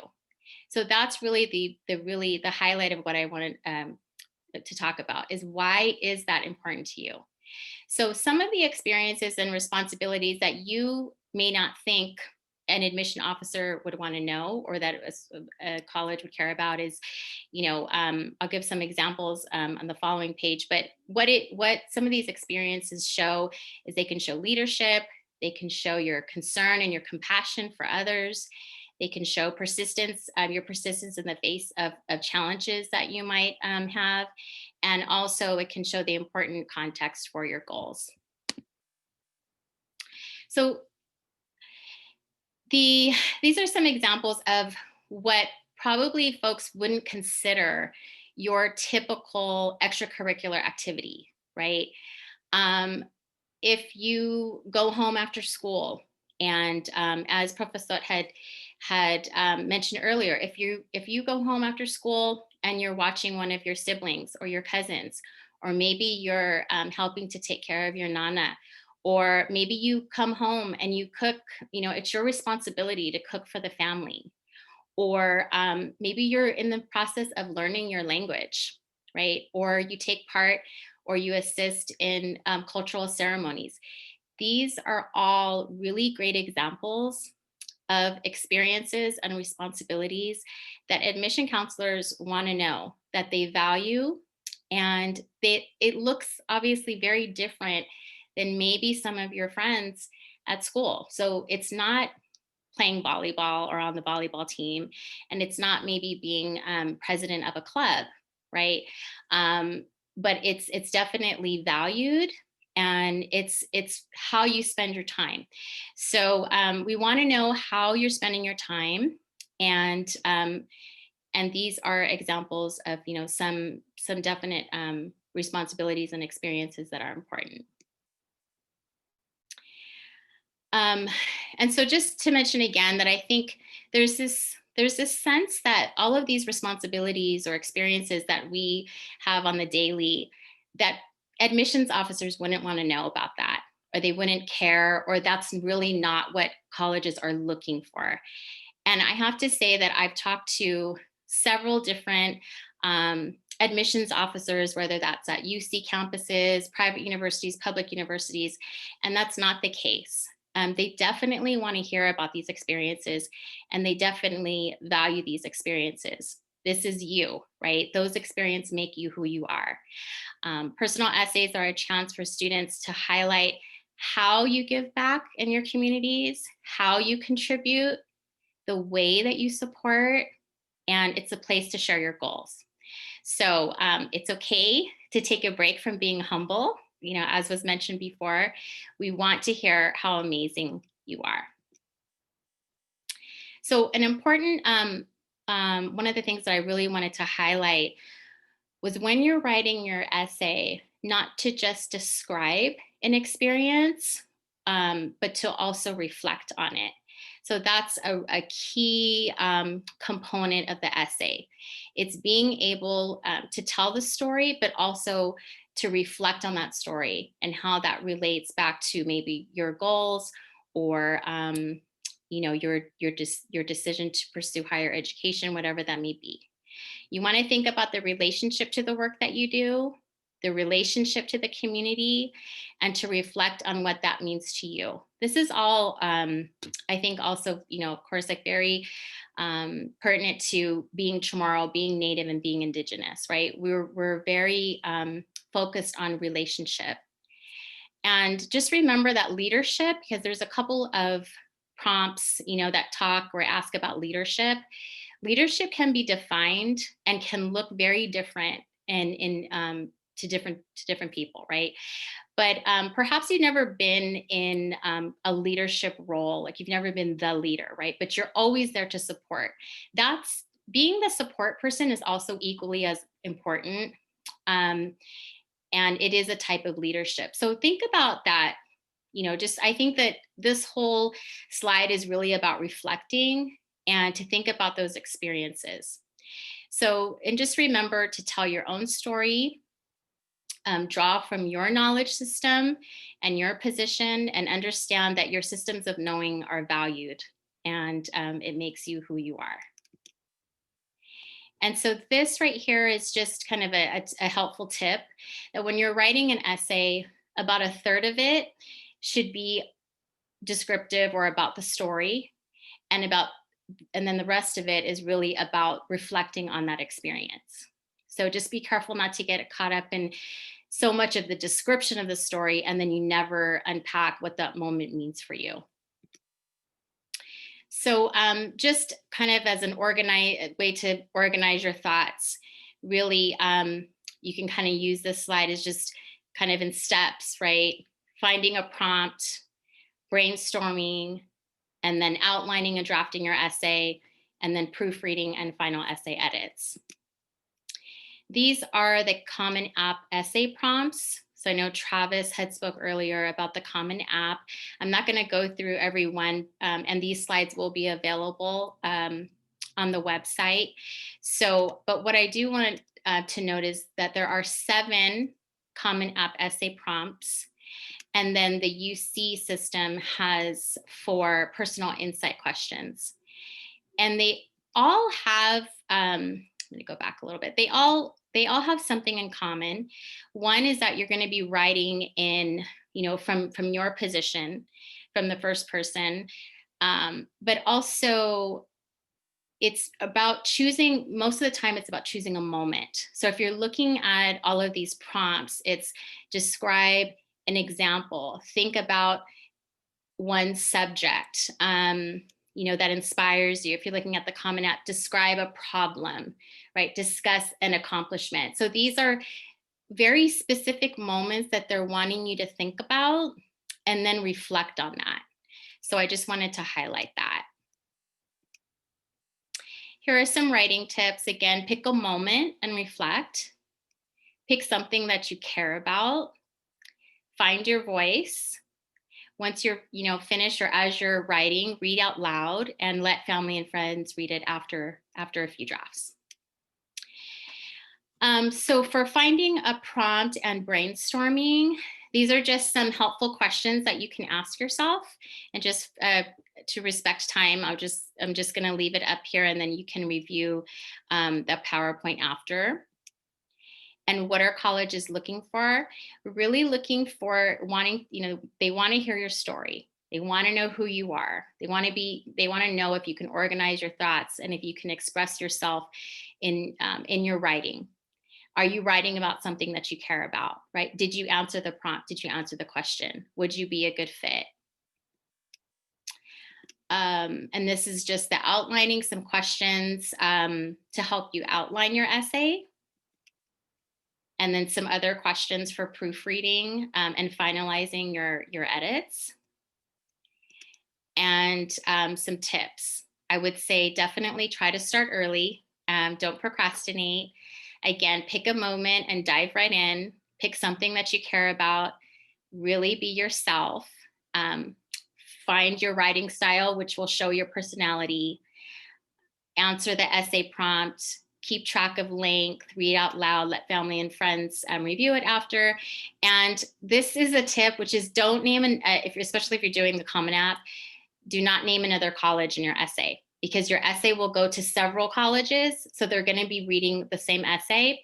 So if you name a college, that might not be the college, the person that is reading it might not be their college. So you want to refrain from saying the name of the college. And then closing thoughts is a good topic is one that tells your story. You want to believe in yourself and find your voice and write in that way that is true to yourself.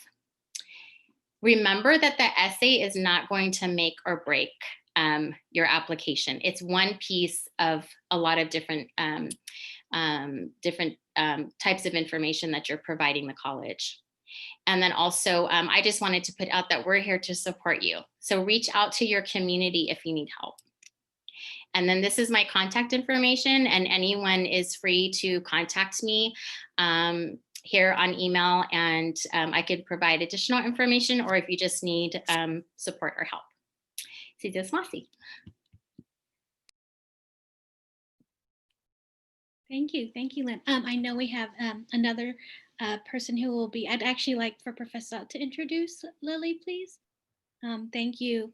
Thank you, Lynn. That's very helpful. I was actually taking screenshots, even though my daughter already submitted all of her essays. I took screenshots of it and sent it to her that she walked all the way over here and said, Mom, I submitted everything already. And I said, I know, but tell your friends. So, Professor? I'm here. I don't see myself. I don't know if my view is. I see everyone. Can you? Okay, there we are. Here we are all. Here we all are. All right. I'm very, I want to say how grateful I am to Lynn because I think our two pieces really fit together. I think Lynn's piece really went into the deep dive and the mechanics of it, even the 1/3 to 2/3, which I never really thought about it, but it does make sense, right? So I think there was a lot of good information. I have always found, and it's very Chamorro, that people are so gracious to volunteer. So Travis left his email and I put in the chat, and Caroline's email is going to be on her slides, which will also be put onto our website. One, we are going to be, we're in the process of trying to create a group of mentors who could possibly help read and edit essays. Again, the keywords there are, we are in the process. We're working on this as we speak. This is, again, the follow-on webinar to the inaugural Chamorro Paths Through Higher Education. But speaking of being generous and the idea of inafamalik and not being self-centered or vanidoso, I think these are the right words to introduce our final speaker, and that is Miss Lily Gill, who is also, I think, our youngest. We always are ending with the youngest, who always show all of us up at the end. Lily is also in the Chamorro language class, and very impressive woman for a number of reasons. The first of which I will say, her credentials are impeccable. I told her I was intimidated after I read them, and I went to an Ivy League school as well. But the reason that I'm very impressed with Lily is, and just so you know, when we were creating the webinar, I had you in my sights to begin with. But then things get caught up, and I didn't really know you because Lily also is mamalo somewhat. She hangs back. She doesn't fly her flag. She doesn't put herself forward. But in fact, this is an incredibly accomplished young woman. She was raised on the island in Guam, and she can tell you more about that. But she also attended Stanford undergrad, did a master's at Columbia University, and is currently a law student at Harvard. So we shall all bow down.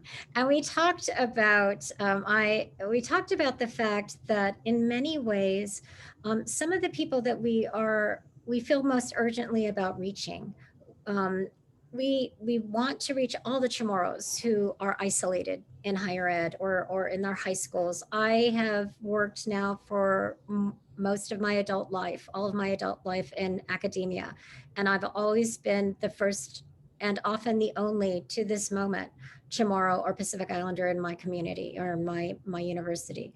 So, but at the same time, some of us do get over that wall. We do go over to the other side and see these elite institutions. And you know what? We have a little secret to tell you, and I think Lily's going to share this with you as well. You know what? You can do it too. You have a lot to bring to the table.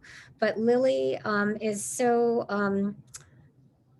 who agradece for actually asking to be in the webinar and not even knowing that it was going on and saying, I'd love to help read essays.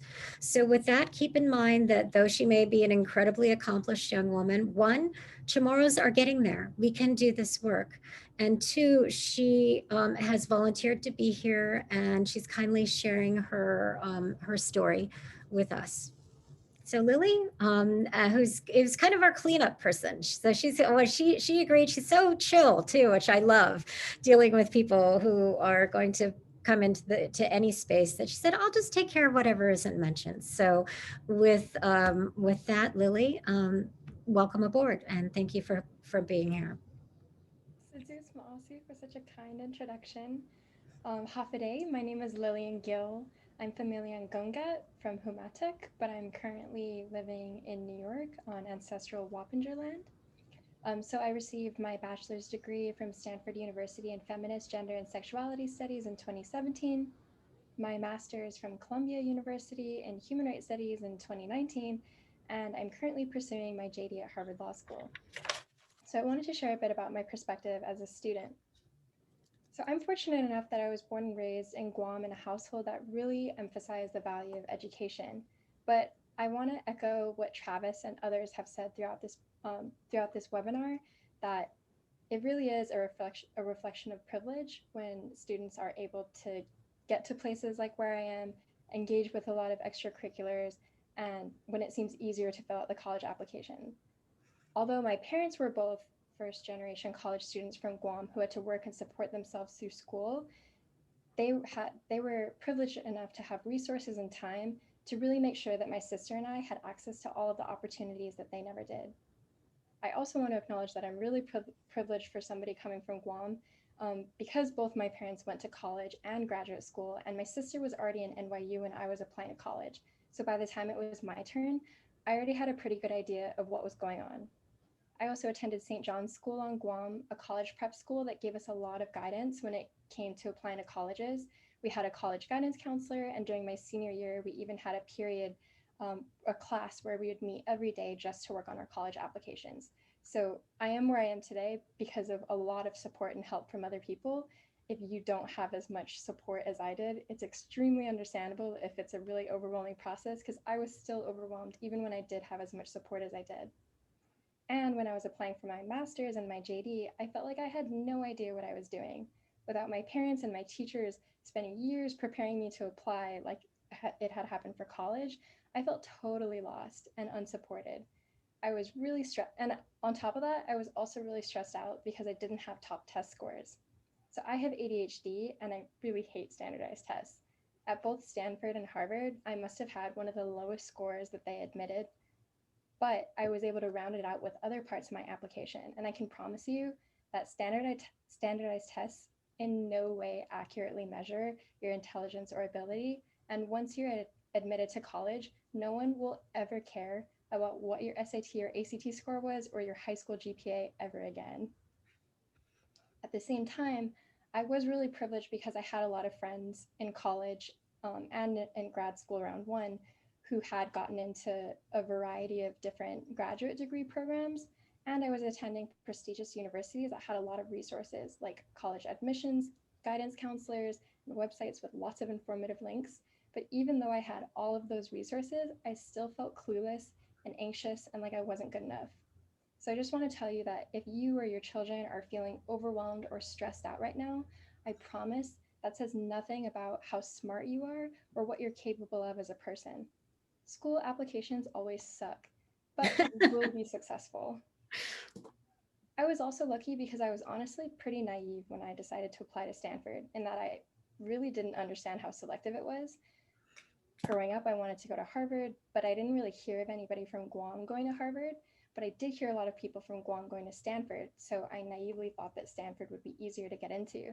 And I'm really lucky that I was that naive, because if I had known how selective it was to get in, I probably would have been too scared to apply. What I suffer from, and what a lot of other people of color suffer from, is something called imposter syndrome, which basically makes you doubt your own skills, talents, and accomplishments. It makes you feel like you're a fraud that people are going to expose. So even though I'm getting my third degree at a fancy school, there's part of me that wonders how I even got to this point to begin with, and if I really deserve to be here. But then another part of me reminds myself of all of the cool things I've accomplished and the unique perspective that I can offer. I just have to keep training myself to listen to that second voice more.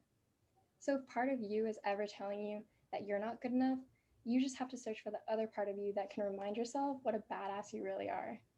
And then you also just have to keep training yourself to listen to that second voice too. Because I promise that every single one of you or your children has a unique and valuable perspective that you can bring to college, just based on your life experiences and your values and how the people in your life have shaped you. Just by the fact that you're Chamorro alone, you are already really freaking cool, I promise. Honestly, being Indigenous and being an Islander is beautiful and it's unique. We're underrepresented in colleges, especially at selective and prestigious universities. And honestly, it's their loss more than it's our loss. Reba. Every Sorry. one of you has a really valuable perspective to offer. And the personal essays are really a chance for you to showcase your unique personality and the unique perspective that only you can offer to them. With the personal essays, you're trying to put your best foot forward, but at the same time, you really want to be yourself. When I was writing my essays, a lot of other students and teachers that I tried to share my essays with told me things like I should spell out every single word and should not use contractions because they were improper. But I thought that my essay didn't sound natural and didn't sound like me if I wasn't using contractions. So I decided, forget what everyone's telling me, I'm going to do what feels more comfortable. And everything worked out. So I just want to say that sometimes people are going to try to impose rigid rules on you for how things should or shouldn't work, but sometimes you just have to go with your gut and think about what you think is the best way to represent yourself. But just always try to imagine, what would it be like if you were in admissions looking at your application? What would make you interested in yourself as an applicant? How can you honestly describe yourself as the kind of student or classmate that you'd be really excited to have? And some of you should also be really excited because the personal statement is also a way for you to round out your application. If you're not feeling so good about your test scores like I wasn't, or if you're not feeling so good about your grades or some other part of your application, you can kind of make up for it by writing a really killer statement. And if you market yourself as somebody who would be a great person to get to know and have as a student or a peer, a lot of schools will care about that more than your numbers or what is or isn't in your extracurricular section. And so when it comes to deciding what to write about, some advice that I got from admissions officers that I found really helpful was to keep a notebook. So this can be a literal physical notebook, or it can just be the notes app on your phone. Or if you really want privacy, there are even encrypted, password protected journaling or diary apps that you can download, because no one needs to see your ideas except for you. And it's really important that you have a space where you feel comfortable to just write down any kind of idea that comes to mind without judging it. Just record it, because you have to get more comfortable with having bad ideas in order to come to really good ideas. And just in general, I think that's true for creative processes and ideating. And so when you start to write down ideas that you think about, just keep writing them down. And over time, you might realize that you might keep circling back to a certain idea, or there might be some kind of theme that keeps popping up, or that you can draw to connect the different ideas that have been coming to you. For me, it's always helpful when I have an idea, if I can share it with somebody who's really close to me, just bounce ideas back and forth. And just throughout the process, it's really important that you write out your drafts and that you get feedback. And you want to make sure that if your mom read your essay, your grandma, your best friend, your cousin, if they read it, they'd feel like that was really you, and that it's an honest representation of your personality and your experiences. So I want to emphasize what Auntie Antoinette said, in that I'm here because I'm really excited to help other Chamorros who are interested in applying to schools. And even if after you get into college, if you're interested in applying to graduate school, I'm happy to mentor you throughout the process, but I'll share my email in the chat. If you want to reach out to me with individual questions about your essays, if you're having trouble brainstorming, or if you need somebody to help you edit them, I really do want to help other Chamorros and Pacific Islanders. So please take advantage of me as a resource and let me know if you have any questions. Okay, Biba. There's so many parts of being Chamorro that I'm just so grateful for. Again, those 5 values, Inafamalik, Inagofli'i, Mineskon. It occurs to me now that Lily's parents may be about my age, and so she's second generation, right? But the people, I don't know your parents' story, but for my parents, I know my grandfather had a 6th grade education and my grandmother had a 3rd grade education. That was not that uncommon for people at that time. My father was actually in college while I was in college, but he was doing so because he was getting the GI Bill to help pay for 5 kids going to college at the same time. And now my nieces and my nephews are again proceeding. I was telling Lily that my niece is in her third year at Yale Law School. There's another Chamorro who's there have been 3 Chamorros at Yale Law School. They actually brought a lawyer who grew up on the island, who's not Chamorro, but who taught a course called Insular and Territorial Law. So when we arrive, we have so much to say. And much more importantly, you need to recognize that I'm not speaking as eloquently because I'm a little bit choked up, but I'll never forget when I realized, I had this moment where I realized that my Manamku were the ones who could teach me the most about Guam, not a fancy professor at Yale University. I had to go home. The true wealth of our culture is in our elders and in people who maybe did not get these opportunities. So you need to know that there have been both sins of omission and sins of commission and university admissions processes. And at least some universities are trying to correct for it. And when they do, you get a Lily Gill, and you get a Christine Camacho, and you get Auntie Aflagi, right?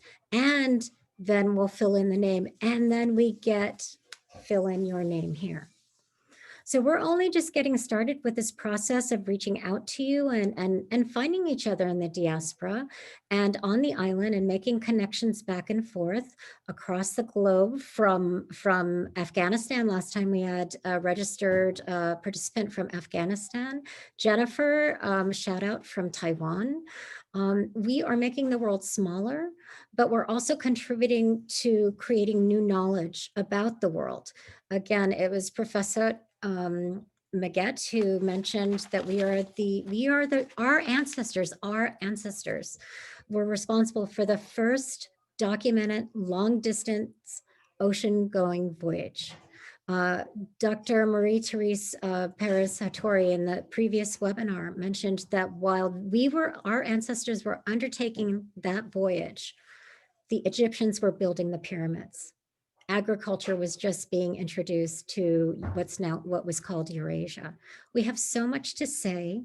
And what all of us are asking you to do is just have some faith in yourself, draw on the wealth of our culture, organize, pay attention to Auntie Lynn's comments, because hers were the most sort of, here are the mechanics to think about, right? Here are the steps. You do need to outline. You do need to take notes, as Lily said, because you'll get inspiration at the oddest time and probably taking a shower. But believe in yourself, just get it started. There's a saying that 90% of success is just showing up. Just show up to the Common App. If you haven't created your account yet, just sneak up on those computer keys. And one step leads to the other. So with that, I think, Christine, that we have wrapped up our second and final webinar, Chamorro Pathways. I am so grateful to have met and heard the wisdom of young people and colleagues. And I hope that everyone who has come along, whether or not you're watching this live or you're going to be watching it as a recording, knows that we will be here. We are going to be creating a list of people you can reach out to, and we are only just getting started. Yes, thank you. I want to thank everyone who's joined us today. Of course, Travis, who had to leave, and Lynn actually has to help out for another meeting for a webinar she has tomorrow. Lily, thank you. Such a pleasure to finally meet you. Senor Duarte, thank you for joining us from Guam. And all the other participants. We will send a link out to everyone with the recording and add all of the contact information to all the panelists. If you can just email me your presentations, we'll get those added. Thank you. Have a great evening, everyone. All right, God bless. Jesus Mase. Esta.